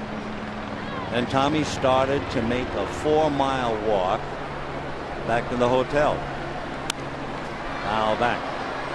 Tommy, however, always pitched batting practice. And during batting practice, he took a shot off his foot on his toe. And a 4-mile walk late at night in Atlanta is tough enough. But with a bad toe, it is a very, very painful experience, as you might imagine. And it's, midnight at least. Chopper up the middle. It will be no one. So Przinsky winds up hitting it through the bookends. And it's a base hit, the 8th hit for the Sox. Where were we? Oh, yeah. Tommy Lasorda's not going to ride the team bus. So he's walking and limping, and it's late, 12:30 now. Streets are deserted. And what do you think? Here comes an ambulance. And the ambulance, first of all, looks at a man hobbling. And then they realize, wait a minute, that's Tommy Lasorda, the manager of the Dodgers. So they pull over and they say, "Tommy, can we give you a lift?" Well, if you know Lasorda at all, his first reaction is, "No, I'm walking." So he starts to walk in the ambulance, figuring there's no way he's going to keep walking. So they're slowly going alongside of him. And finally, Tommy decides, "I'll give it up." So he got in the ambulance and he arrived at 12:45 in the morning at the hotel, having lost 9-8. Of course, if you want to give Tommy indigestion, you mentioned the 1992 season. The 1992 season would be the one blot on his escutcheon. That was the year the Dodgers lost 99 games. Oh, what a thoroughly forgettable year that was. 1-1 the count to Alexei Ramirez, who was hit by a pitch and had a flare single. The flare single drove in 2 runs. A flare to you and me, and bread and butter to him. He's hitting only .223.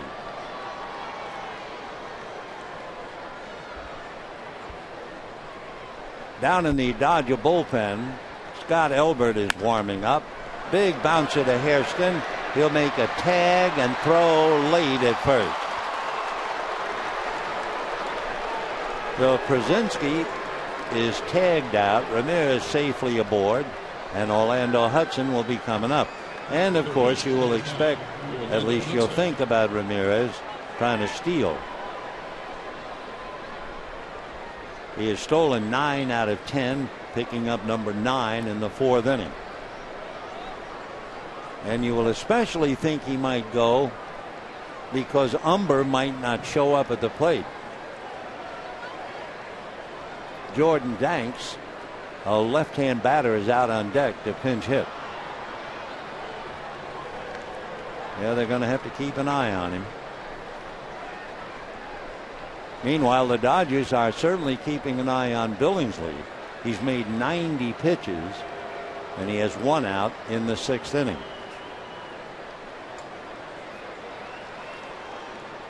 Hudson grounded out, reached on an error. Ramirez trying to increase his lead. And he's going. Pitch is low. The throw is in time to get him. It looked perhaps like the throw might be on the wrong side of the bag, but Gordon made the grab and tag and got him.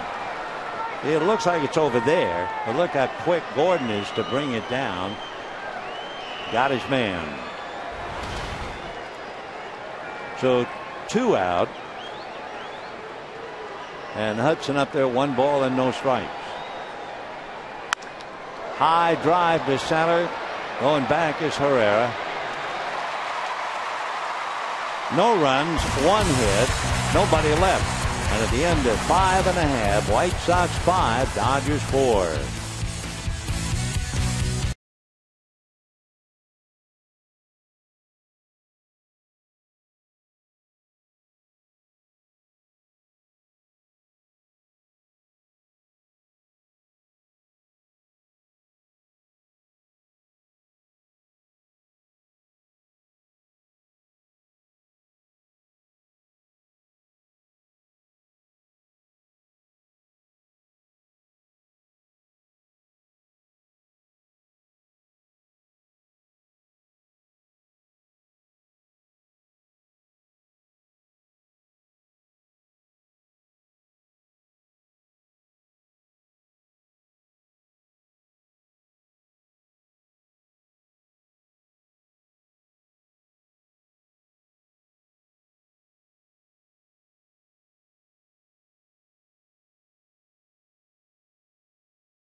Available to order. Chevy runs beef. By Farmer John, taste the local flavor. And by Honda. Visit your Honda dealer right now for great deals. Only a Honda is a Honda. We're going to the bottom of the 6th inning, 5-4 in favor of the White Sox. And left-hander Hector Santiago coming in to pick up the pieces for Philip Humber. At third base, Eduardo Escobar will take over. If you're keeping score, Escobar will bat 9th, leading off the 7th inning. Santiago will bat in Orlando's spot, hitting 8th. Juan Uribe has struck out and grounded out, and he'll be leading it off. Uribe facing Hector Santiago. Hector's an even 6. About 210. 24 years old, be 25 the middle of December. And Uribe ready to face him. That's a strike. Santiago was drafted in the 30th round by the White Sox. When they heard about how Santiago worked out, they were really impressed. We told you he's from Newark. And a lot of times as a kid growing up, he would drag a tire while running through inches of snow in freezing Jersey winters, miles upon miles. He would run up and down steps. He would do everything to make it. Towering fly ball, but that's about all it's going to be. 1 away. You know, voting is underway for the All-Star game in Kansas City, and you can send your favorite Dodgers to this year's game by voting up to 25 times at Dodgers.com. So visit Dodgers.com, cast your ballot now for your All-Stars.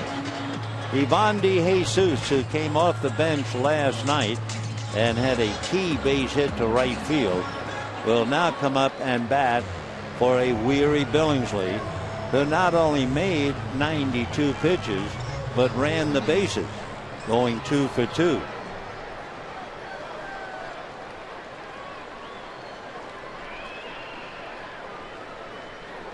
So Billingsley down 5-4. And ball 1 to DeJesus.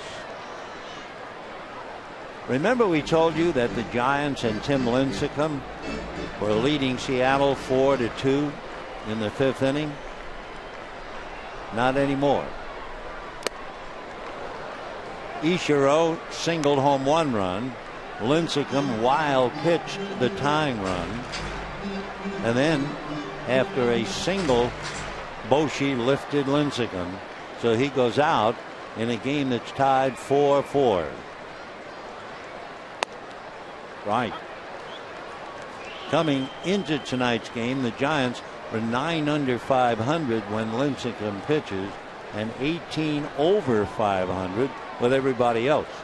So that's why I thought this was a very important game for the Giants and Lincecum up there in Seattle. Fouled away. Hector Santiago, originally drafted 5 years ago and made it to the White Sox very briefly last year. He was one of those kids who worked all the time, starting at 7 on a baseball field. But I mean worked. Starting at 6 o'clock during the morning, they would dry the infield with cat litter or dragging mattresses over it. And as Hector said, that was my life.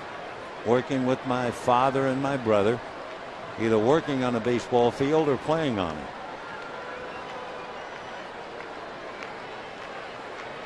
One and two.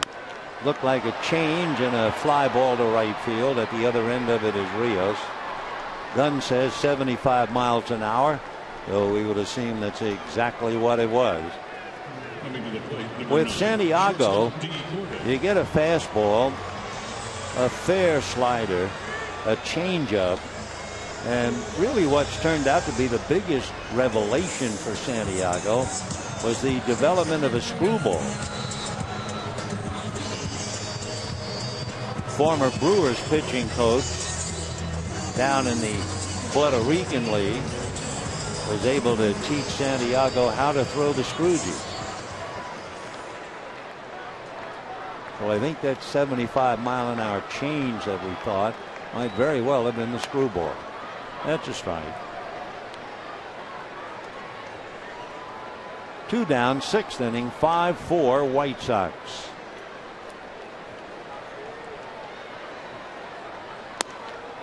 And Gordon is in a hole now, 0-2.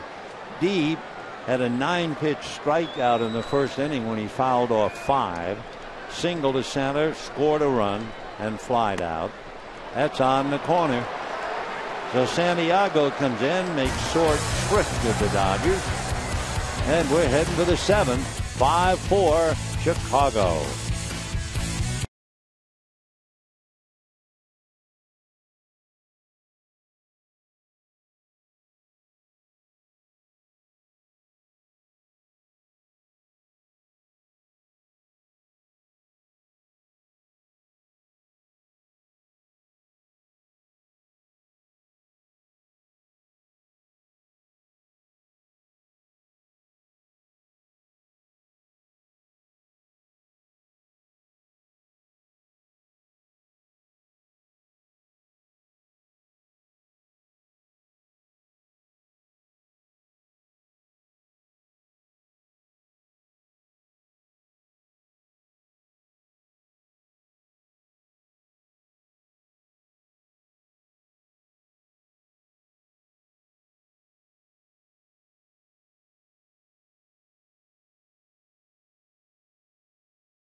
Then Monday, the Dodgers will travel to Oakland and play the A's 3, 2 on KCAL 9 and then the other on Prime Tickets, and then spend next weekend in Anaheim, Friday night, Saturday late afternoon at 4:15, Sunday afternoon, and then they get back to the National League by going to San Francisco.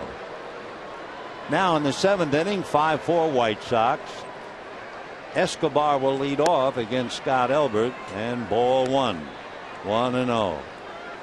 So Escobar coming in the double switch, and he leads off in the number 9 slot.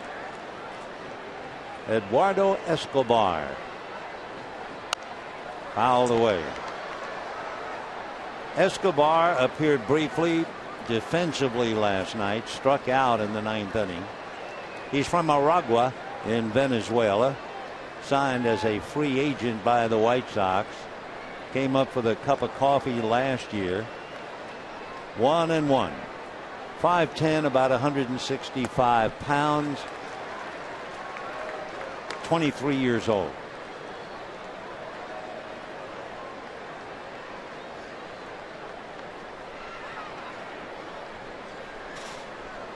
One and two the count.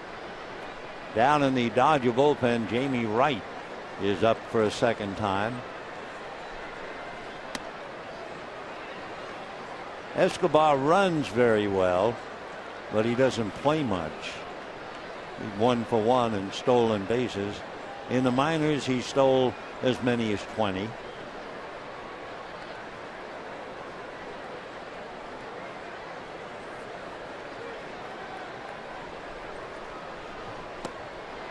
Down he goes.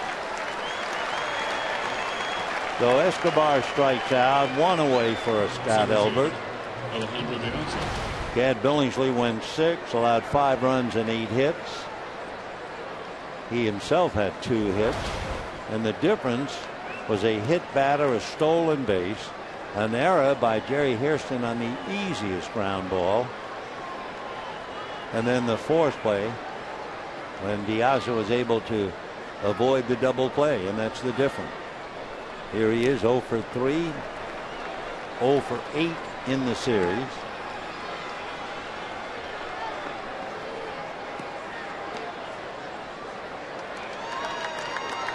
Diaz hitting .298, 4 home runs, 28 runs batted in. A drag bunt and a good one. Elbert bare hands and overruns it. So it'll be a base hit as Piazza lays one down. Second baseman, number 15, Gordon Beckham. One of the things we knew about, we mentioned it last night, the fact that as an American League team, they get the bunts down. They had 14 sacrifices, but Robin just doesn't rely on the 82 home run. So Diaz, a drag bunt single, and the batter now Gordon Beckham. Beckham is fly to center, single to center, grounded to third. Well, remember the Giants led 2-0, then it was 2-2. Giants led 4-2, then it was 4-4. Well, the so-called weak hitting Mariners are now leading the Giants 7-4. Jeremy Affeldt had a bad time. Diaz going short, hop tag is late, and he's stolen the base. Anyway, Affeldt gave up 4 singles for 3 runs. The first run was charged to Lincecum, which means he could lose. And the Mariners lead the Giants 7-4 in the 7th. If Lincecum loses, he will then have lost 6 straight, and the Giants will be 2-12 in the games that Lincecum has pitched. So who would ever think a twice Cy Young Award winner would be the weak link?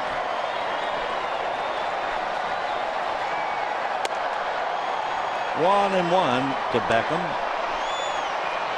Scott Elbert trying to keep things quiet here in the 7th inning. Scotty's in his 28th game.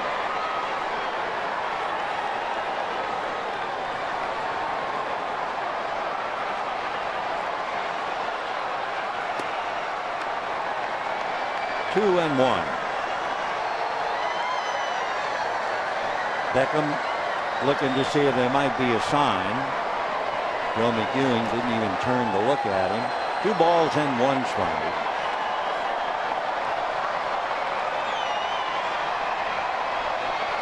At second base, Alejandro Diaza, the center fielder.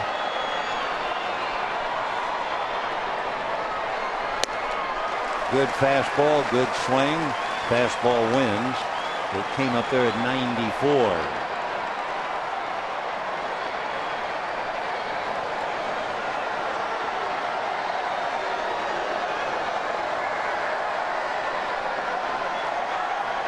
Piazza at second has stolen 14 out of 19, so they have to keep an eye on him. With Uribe deep, the door slightly open, so it's up to Hairston to keep him near the bag.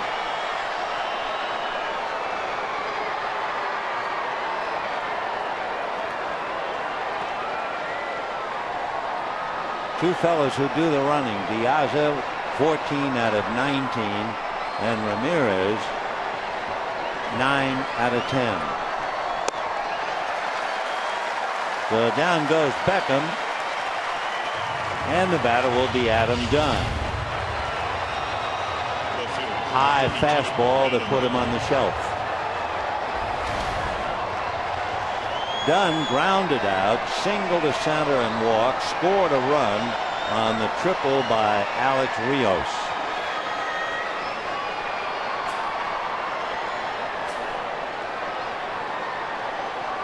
Dunn has 6 of his 23 home runs against left-handers. That's a strike.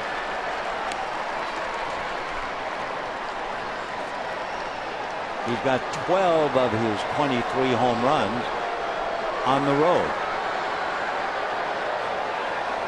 He's number 1 in the American League. Walks as a percentage of plate appearances. Well, yes, he strikes out 100 times, but they also pitch around him a lot. He doesn't usually hit very many ground balls, but he did ground out in the first inning tonight. 1-1.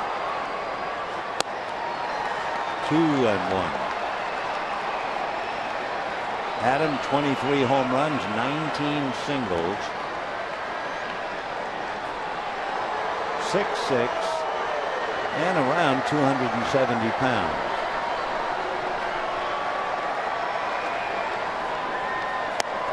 And breaking ball, good one. 2-2.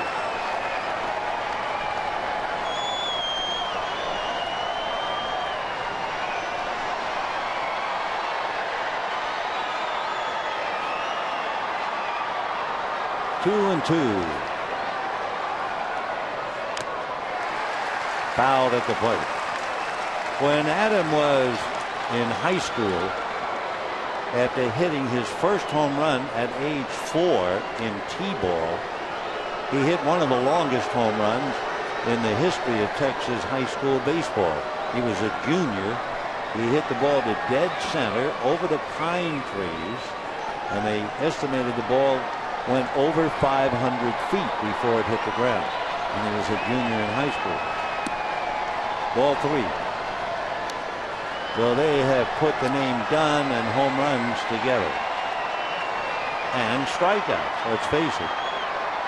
2010, when Adam was with the Nationals, he struck out 199 times.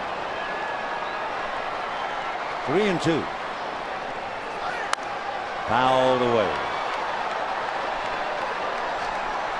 We've seen the diamond defense set up against a lot of left-hand hitters, but I don't think we've seen the Dodgers second baseman as deep as Jerry Hairston is.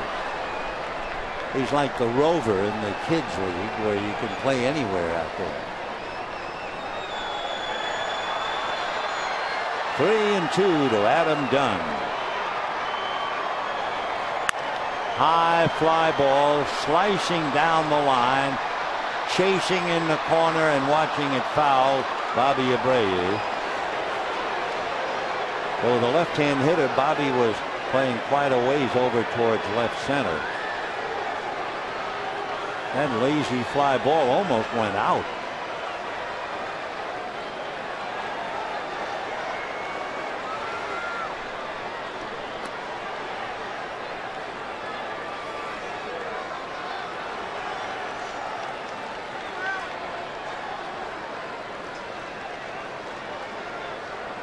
So 3-2 to Adam Dunn.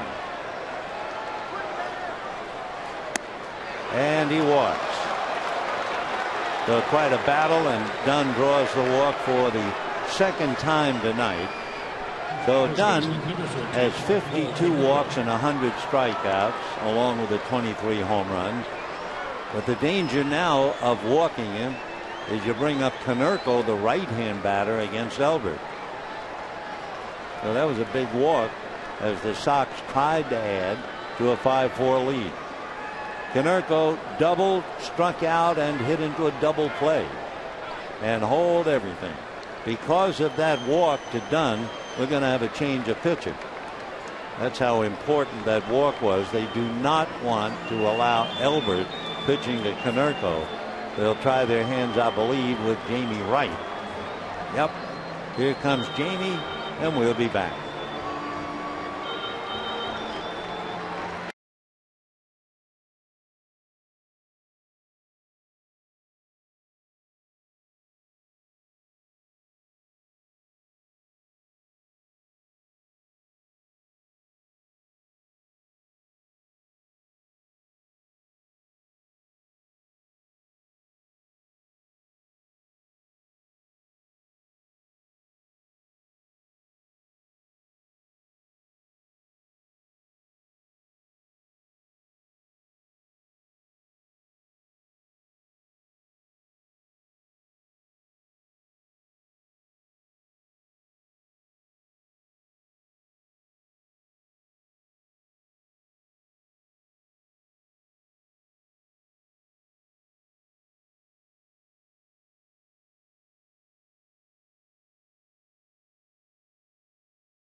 To you by Carl's Jr. $6 burgers made with 100% Black Angus beef.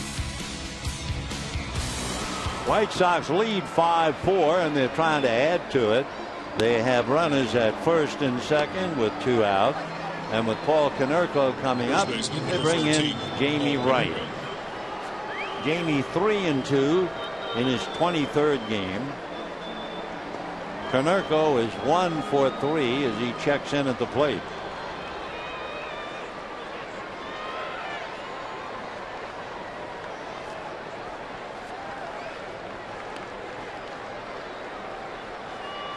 Konerko and Wright have certainly met each other a few times.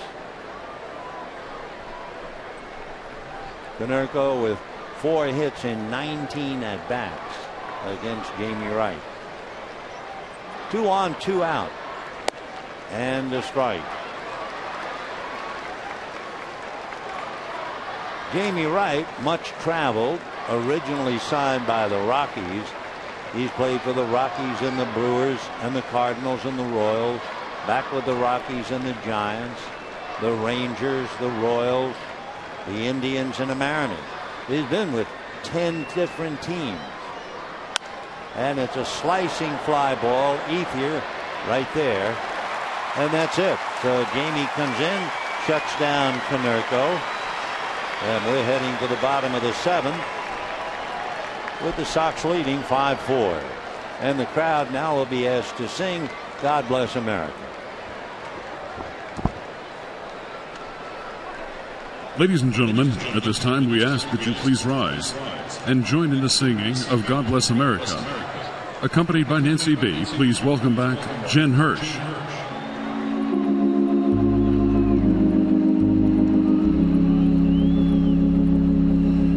God bless America, land that I love. Stand beside her and guide her through the night with the light from above, from the mountains to the prairies, to the oceans, wide with foam. God bless America, my home sweet home.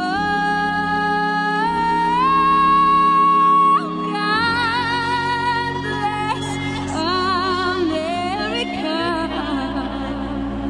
my home sweet home.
Six brawl.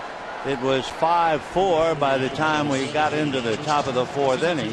Things have settled down now, and we're going to the bottom of the seventh inning, and it's still 5-4.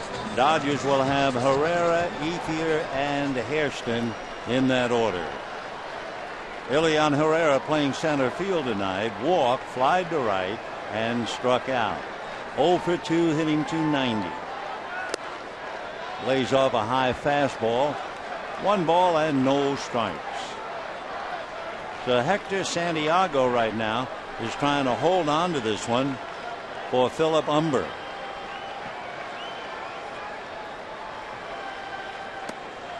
That's inside, ball 2.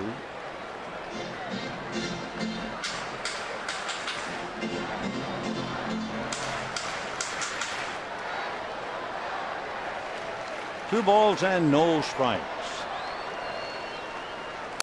Fastball foul back, and that was clocked at 92. They say he's had his fastball as high as 96. 2-1. San Diego, he wants a new ball. I don't imagine there are very many fellas throwing the screwball anymore. I think Wandy Rodriguez might for Houston, that left-hander. At least it looks like he turns it over. Ball 3. Another fastball. Last year, San Diego was a starting pitcher down in the minor leagues, Winston-Salem and Birmingham. 3-1 and very high. So Herrera walks for the second time, and the Dodgers have the tying run aboard. The last time they had anybody on was in the 4th inning. So Herrera walks, and here is Ethier.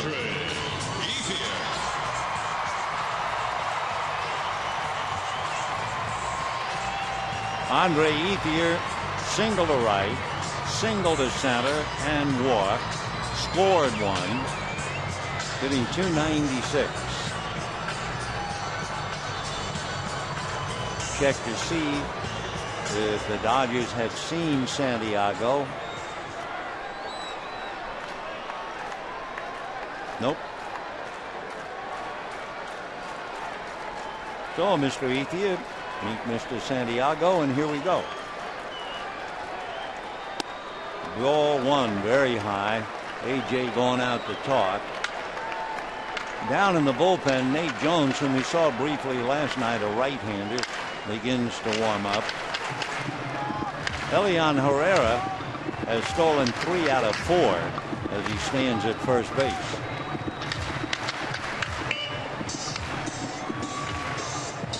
Five runs, 9 hits for the White Sox, 4 runs, 9 hits for the Dodgers. The pitchers of record are still Billingsley and Umber. 1 ball, no strikes. Fouled away, 1-1.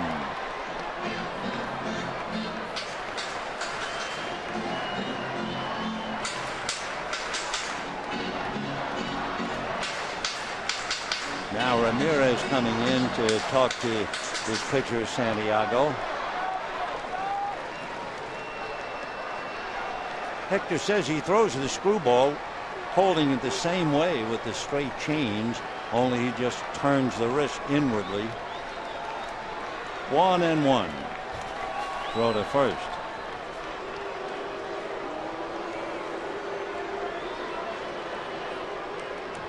Ethier has a look at Wallach, just a brief glance. 1 ball and 1 strike.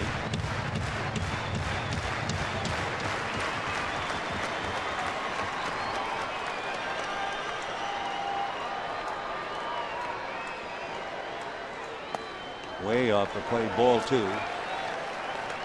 Beckham and Ramirez are preparing. Beckham holding his glove up over his face, looking over at Ramirez. It's the old angle. If you open your mouth, it means one thing. If your mouth is closed, it means the other as far as who's going to cover. 2-1. 2-2. Andre Ethier has done so much better this year than last against left-hand pitching after having the knee taken care of. So that Ethier came into this game hitting .284 against left-hand pitching. He went 2 for 2 against the right-hander Umber.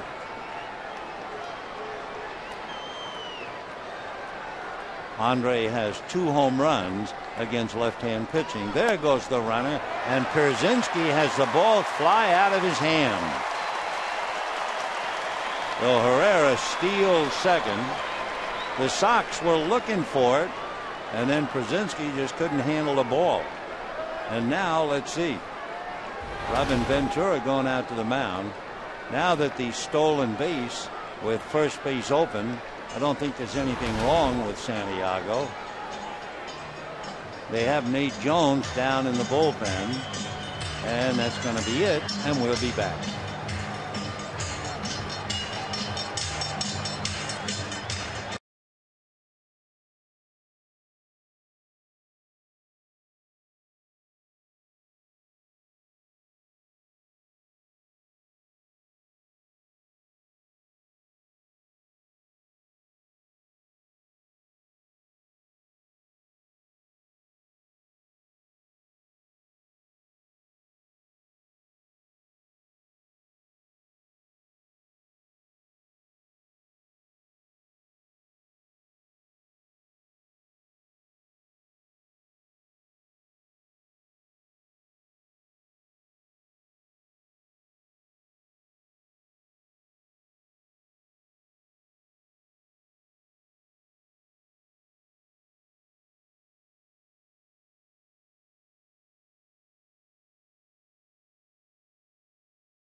And Nate, making his second appearance in 2 games, has a little bit of a different delivery.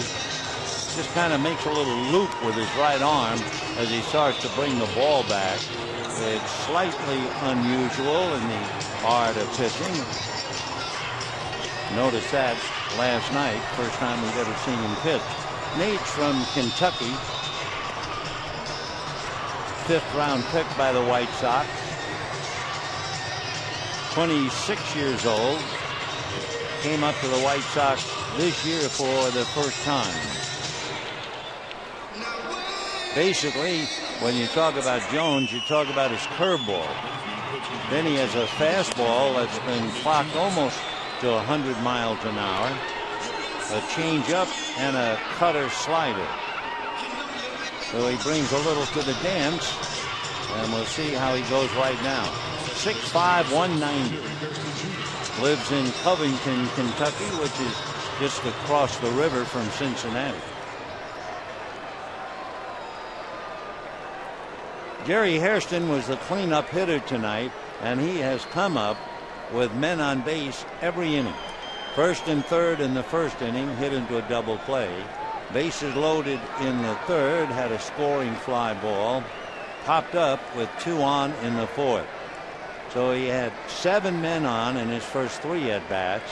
Now 8 men on in 4 at bats. And a strike.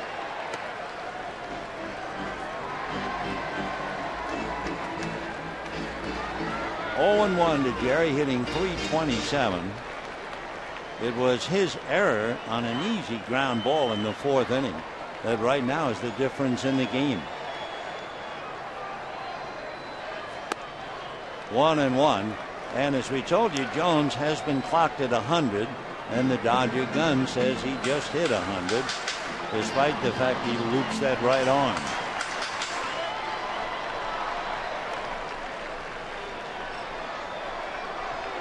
One and 1.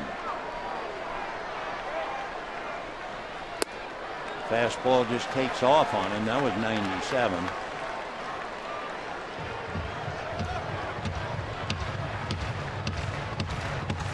Waiting on deck, hitting behind Hairston, Bobby Abreu. 1 out, 7th inning, 5-4 White Sox. 2-2. No finesse here. Jones is really letting that thing fly.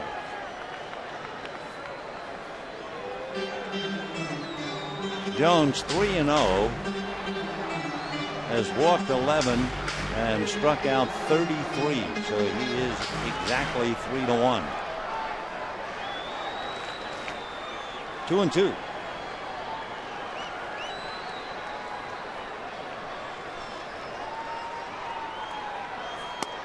And strike 3 called on a 95-mile-an-hour fastball. So down goes Hairston. And the batter now, Bobby Abreu.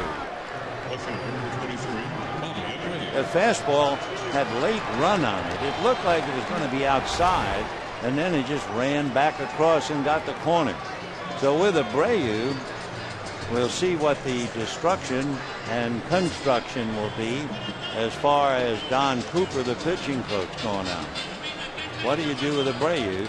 You have the right-hand hitting A.J. Ellis on deck. So it's strictly instruction. We'll see about whether we'll have destruction. Abreu single to left twice, lined out to third. So he's gone the other way all 3 times. Bobby 2 for 3, hitting .316.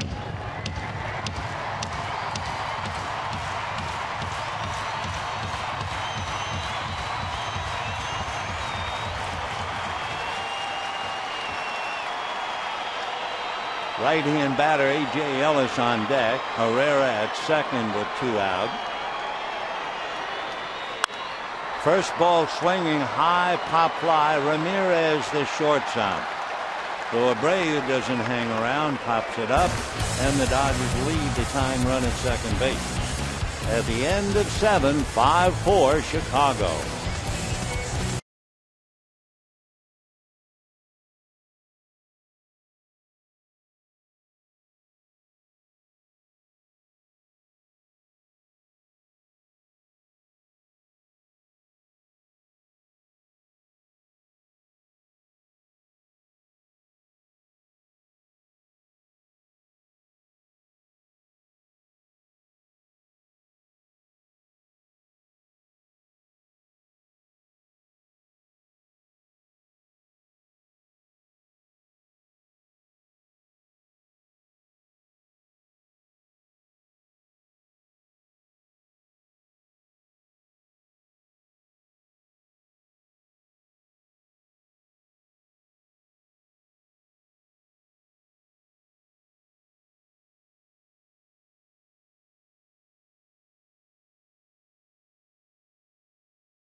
runs in the second inning, added another in the third, and then the go-ahead run in the fourth.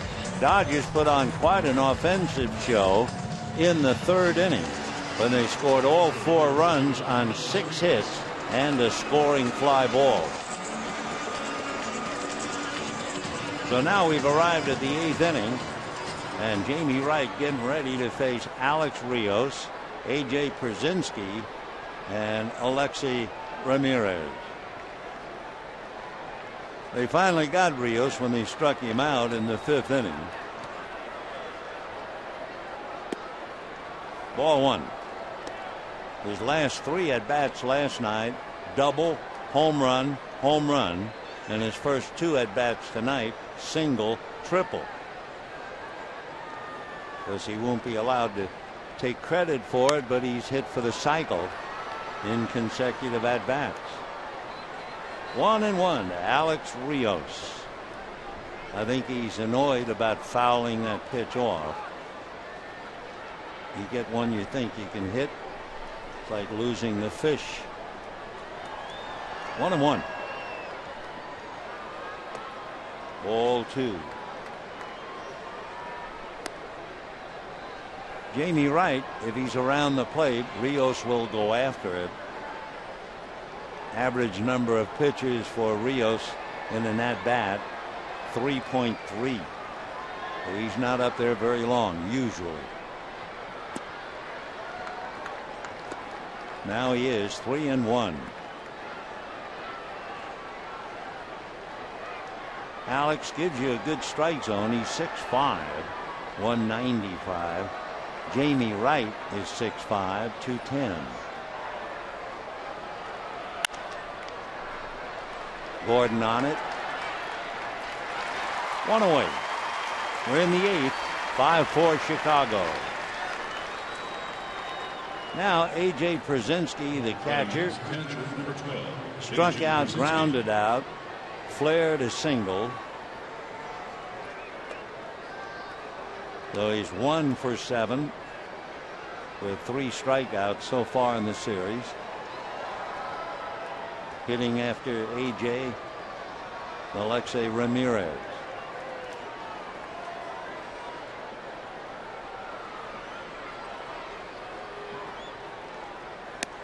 And ball 1.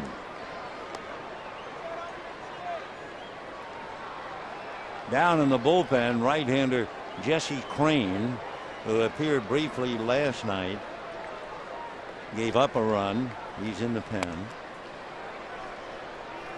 2-0 the count for Pierzynski. We mentioned it last night. About 18 months ago, he almost became a Dodger. Jerry Reinsdorf talked him out of it, and he went with the boss. Little ground ball. Loney will take it to the bag. 2 down.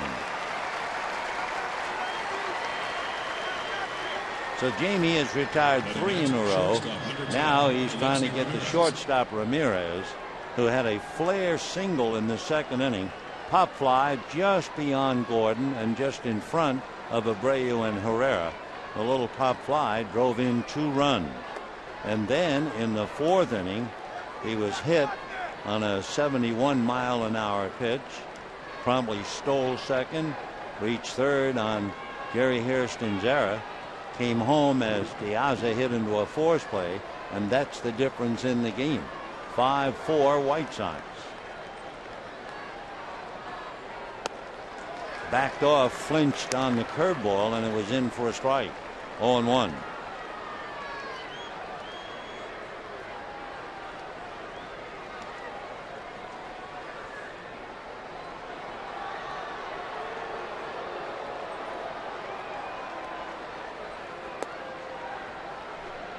One ball and 1 strike. For Ramirez, he's #1, the lowest rate of walks to all of his plate appearances.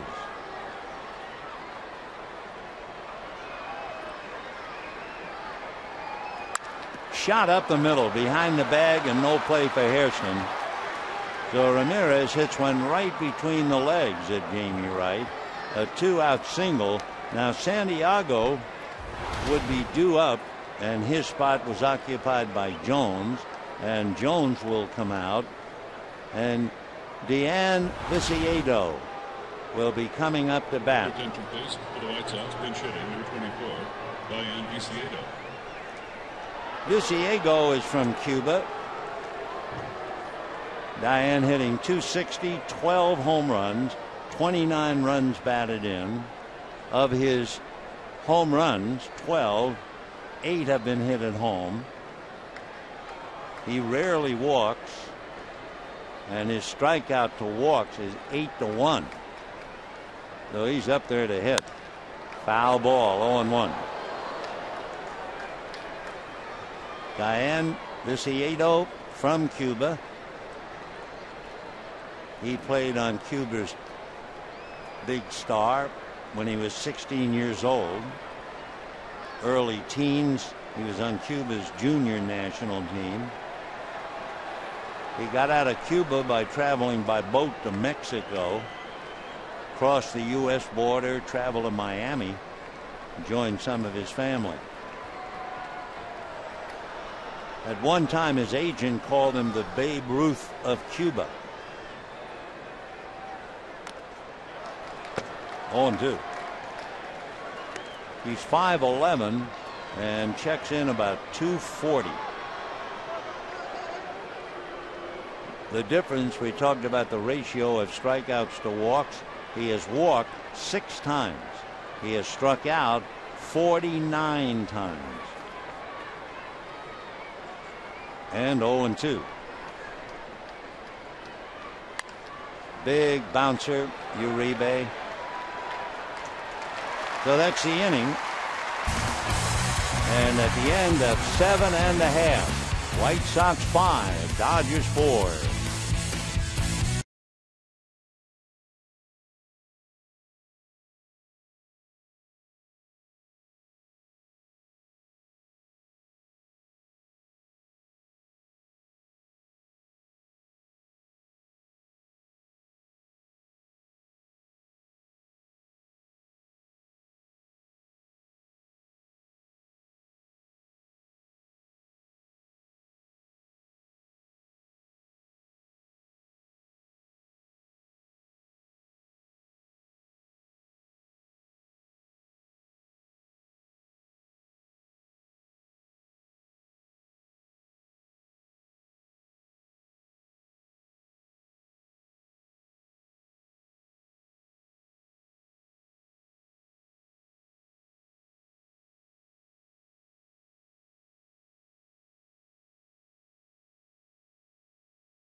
That 5-4 lead since the 4th inning, and they now bring in Jesse Crain, their 4th pitcher.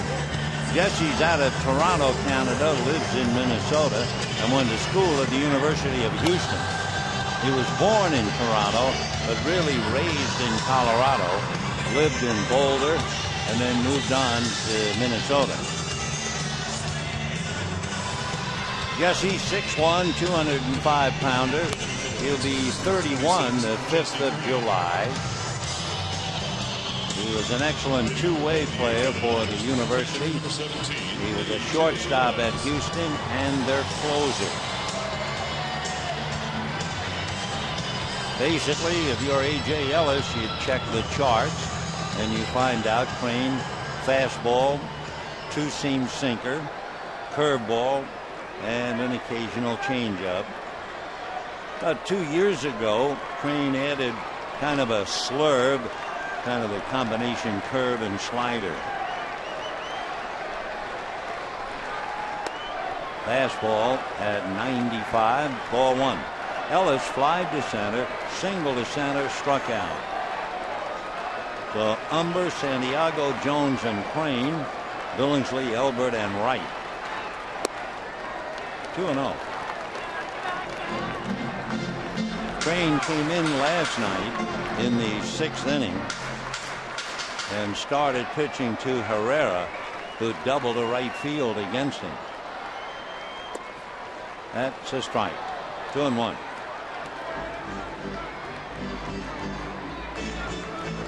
Ellis batting .302, half a dozen home runs, 26 runs batted in. Off the plate, ball 3. On deck, James Loney.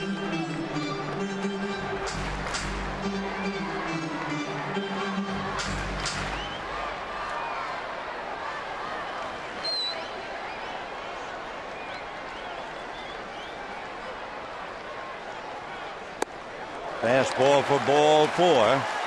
So the Dodgers had the tying run aboard in the bottom of the 4th. They had the tying run aboard in the 7th, and now they get the tying run aboard here in the 8th.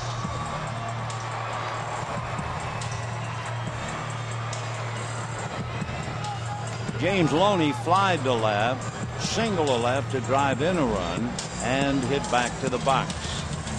1 for 3, hitting .265.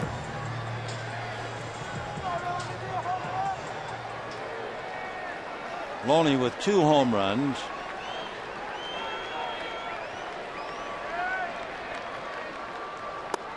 And a strike. High strike. Loney didn't believe that. And you can hear Mattingly, the ball was up. Let's go.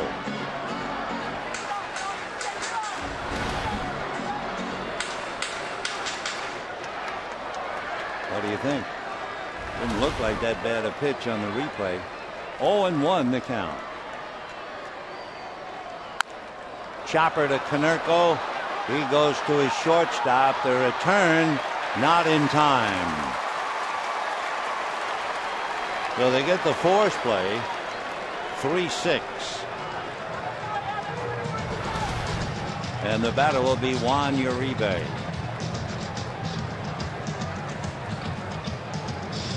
Konerko thought he might have had the double play, but Gary Darling was right there to call it. So 1 away. And now Juan Uribe struck out, grounded to first, flied to left. 0 for 3. Jamie Wright's spot is on deck, but Wright will certainly not come up this late. Juan Rivera comes out on deck.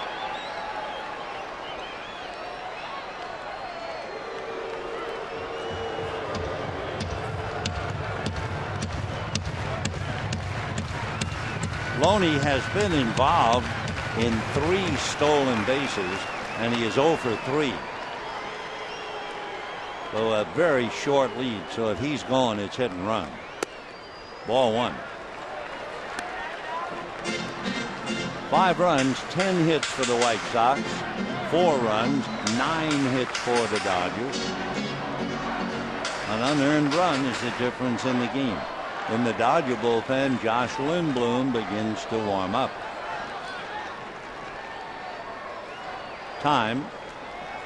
Tony Gwynn is now going to run for James Loney. Prevention first for the Dodgers pinch runner number 10, Tony Gwynn Jr. So Gwynn can run and then play center field, and Juan Rivera on deck could finish up at first base. Tony Gwynn has stolen 9 out of 14. 1-1 the count to Uribe, batting .245. Bottom of the 8th.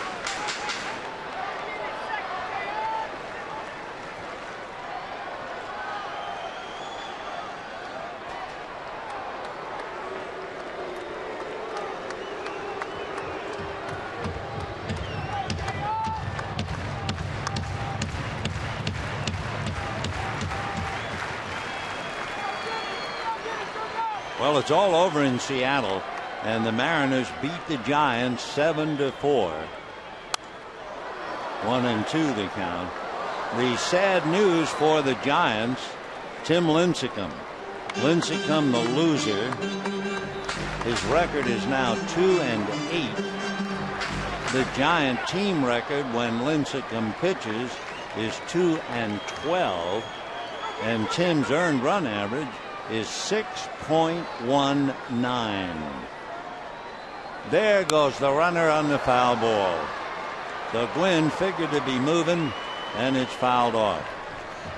So what has happened to Lincecum has become the big headache for San Francisco.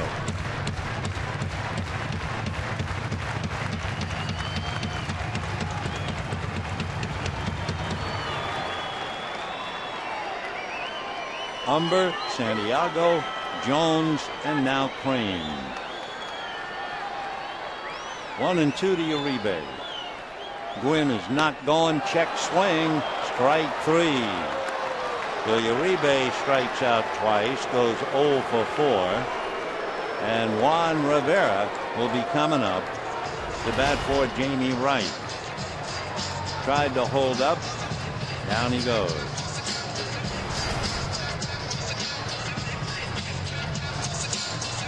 So Uribe walks back empty-handed, and we have 2 down. 5-4. Robin making his way out to the mound again.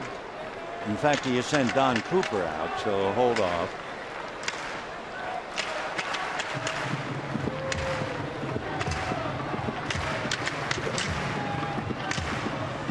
Five runs, 10 hits for the White Sox. 4 runs, 9 hits for the Dodgers.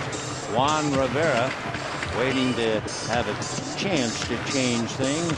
Rivera's hitting .248, 3 home runs, 20 runs batted in. He is 0 for 6 as a pinch hitter.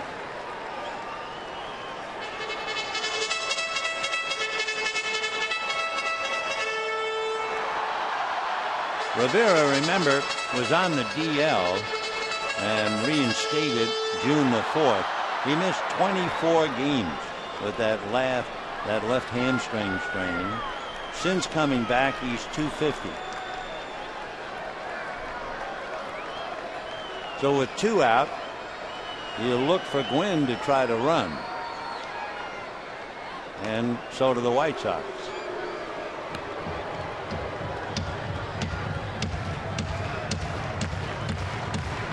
Rivera, the second Dodger pinch hitter. Evandy Jesus batted for Billingsley in the 6th inning and flied to right.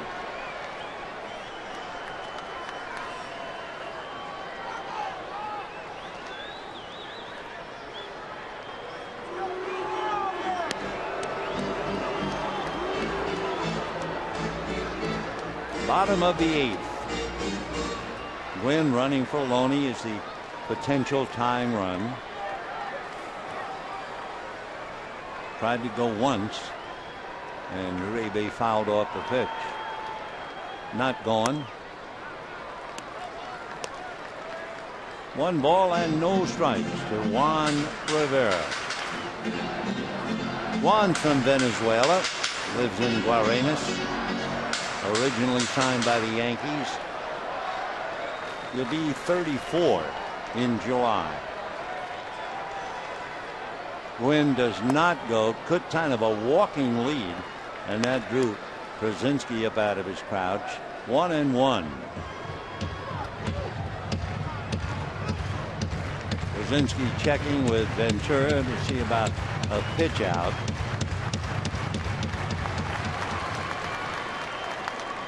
Remember, Gwynn has stolen 9 bases.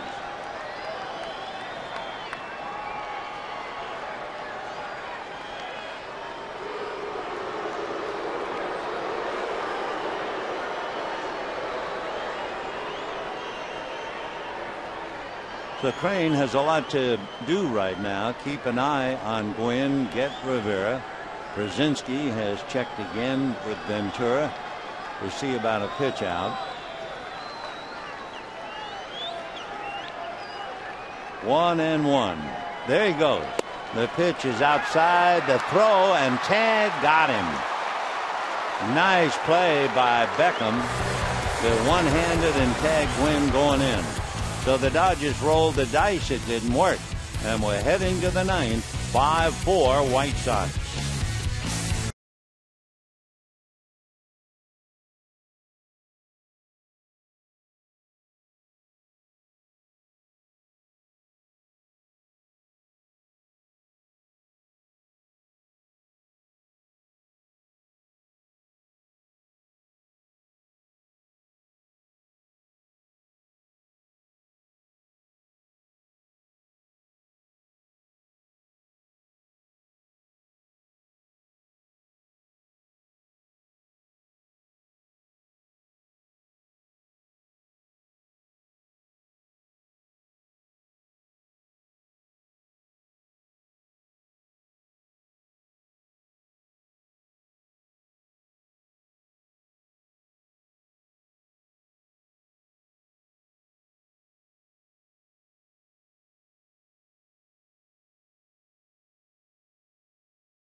Take over at first base for James Loney. Josh Lindblom going through a rare experience. The eighth inning is usually Lindblom's slot, but tonight, down by a run, he's given the opportunity and at the same time the responsibility of pitching the ninth. 5-4 in favor of the White Sox. The paid attendance tonight, 45,210. 2010. Hitting up the ninth inning, third baseman, number 38, Eduardo Escobar. Escobar will start it off, finishing up at third base, then Diaz and Beckham. Ball one. Escobar struck out in the seventh inning, got into the game in the double switch, hitting just 180. Fouled away. Obviously a very good defensive player.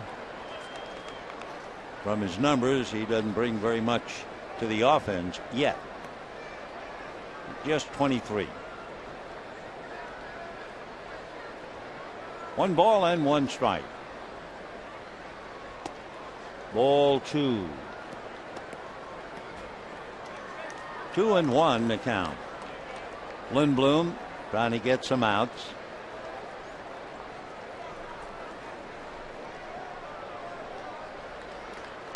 Fouled away.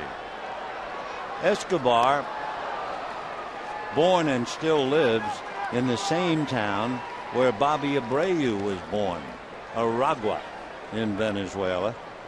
And then Escobar moved to Maracay, but they both started in Aragua. Ball 3.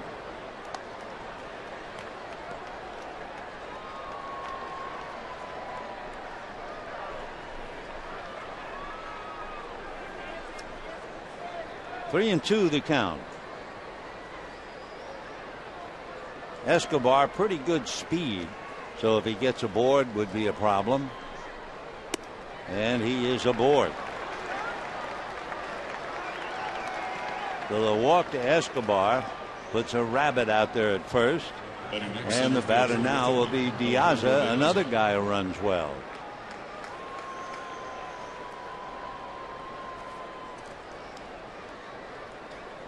Diaz, the center fielder, hitting 300, 4 home runs, 28 runs batted in. Had a bunt single in the 7th inning and stole a base. He has been asked to sacrifice once this year, but we'll see if they ask him again.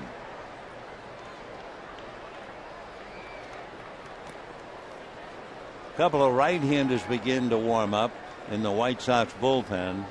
Addison Reed and Zach Stewart.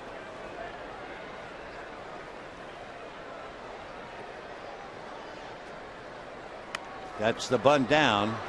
Lindblom has to throw to first. Daza does his job, sacrifices Escobar to second. And now you have Gordon Beckham and Adam Dunn. Second baseman, number 15, Gordon Beckham. Ellis talking to Lindblom of how they pitched Beckham. Beckham in the first game had a single and a walk. He went 1 for 4. And tonight 1 for 4. So 2 for 8 in the series. And then on deck, Adam Dunn. So 1 out. Escobar at second. 5-4 White Sox in the 9th. Ball 1.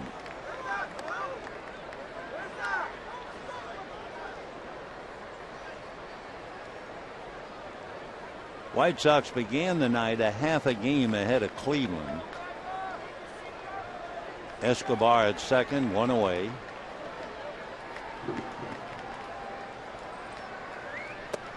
Checked on a strike. 1 ball and 1 strike to count. So Josh Lindblom has been a tower of strength for the Dodgers. 2-0.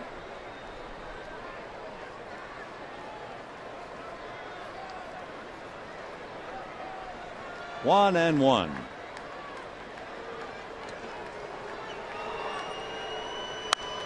Little foul out of play. We told you when the night started, the White Sox were leading Cleveland by a half a game, and the Pirates beat the Indians tonight 9-2. So Ventura and his ball club arrived here a game and a half in front of Cleveland. Then they lost last night, and they have an opportunity to get back to a game and a half in front. Giants lost, so the Dodgers have a chance to increase their lead or stay where they are. 2-2 to Gordon Beckham. And Adam Dunn waits.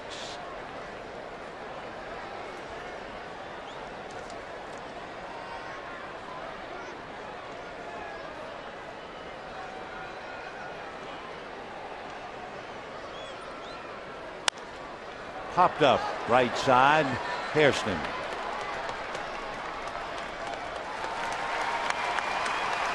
So Beckham can advance 2 down. Escobar remains at second base, and now the challenge is Adam Dunn. I guess sooner or later in most White Sox games, the challenge is always reduced to either Dunn or the on-deck hitter Paul Konerko.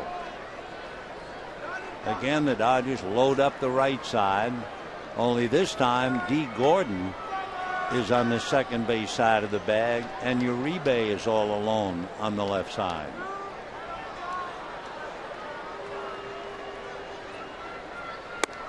And ball 1. Dunn followed by Konerko. When the Dodgers come up in the bottom of the 9th inning, it'll be Rivera and then Gordon and Herrera. 1 ball, no strikes. 1-1.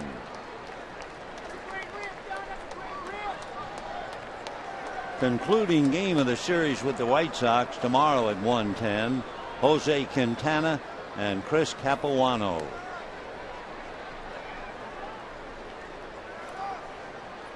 Capuano for the Dodgers 8-2. Quintana 2-1.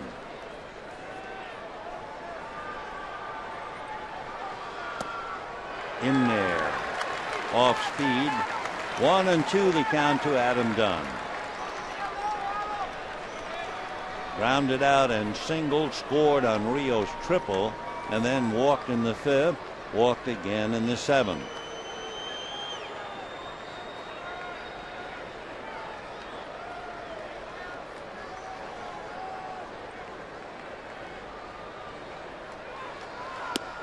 Check swing. Down he goes. So Dunn strikes out for the first time tonight. Lindblom gets out of a little jam, and we head to the bottom of the ninth. 5-4 White Sox.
Jordan Dank takes over in left field for Adam Dunn, and Addison Reed will take over on the mound. Addison Reed lives in Rancho Cucamonga. He went to school at San Diego State.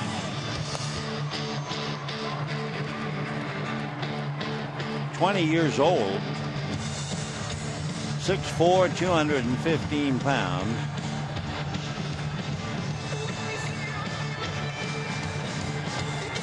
Addison in his 25th game. So it's been Umber, Santiago, Jones, Crane, and now Reed.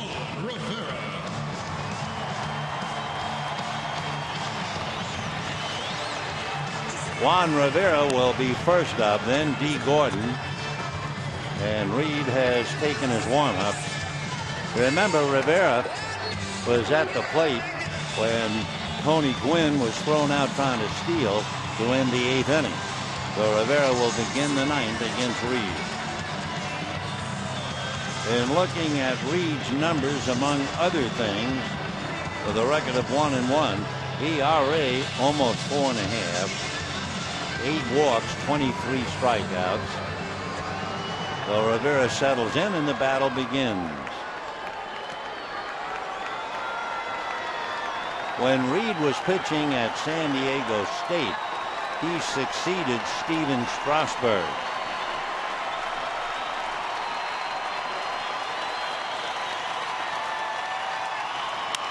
First pitch, fly ball, shallow center. Diaza coming in. And we have one away on one pitch in the 9th inning.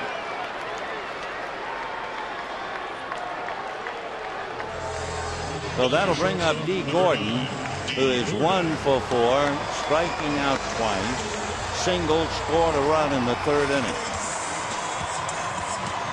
Escobar plays on the edge of the grass. Konerko now comes up a little bit, and he's checking with Beckham about be ready to cover. Gordon batting .233 with a home run and 14 runs batted in. And ball 1. Jordan Dank, not quite as shallow in left field as others play that position with Gordon. Diaza slightly over toward left center. And Rios is giving Gordon all of right field. That's a strike. A lot of right field wide open. 1 ball and 1 strike.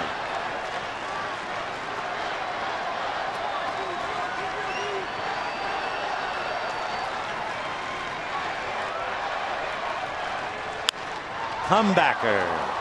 And Reed stays with it to get him. So Gordon hits it hard, but right back to the pitcher. 2 down in the 9th inning. Center fielder number 37. Elian Herrera coming up.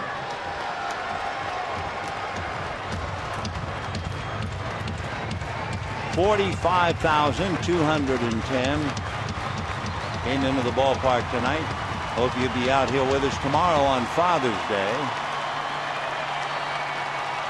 Herrera walked twice, flied to right, and struck out.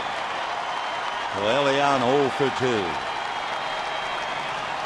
The starting pitchers are still the pitchers of record at the strike.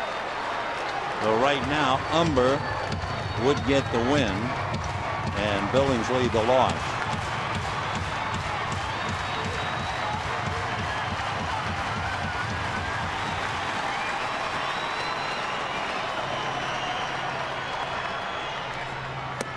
And another strike.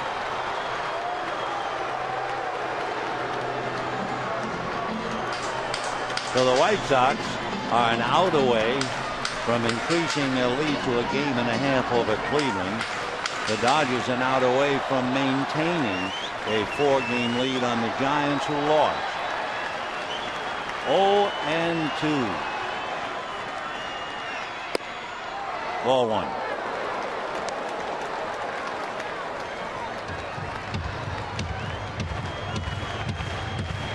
Reed 8 walks, 23 strikeouts, almost 3-1. Fastball, slider, and a changeup. Fastball, and that'll be that. Hit the fastball gun at 95. So the Dodgers go down, and let's face it, they did not have a hit since Billingsley singled in the 4th inning, and you can't take that to the bank. White Sox 5-10-0, Dodgers 4-9-1. Tomorrow, Quintana and Capuano, and we wish you all a very pleasant good evening.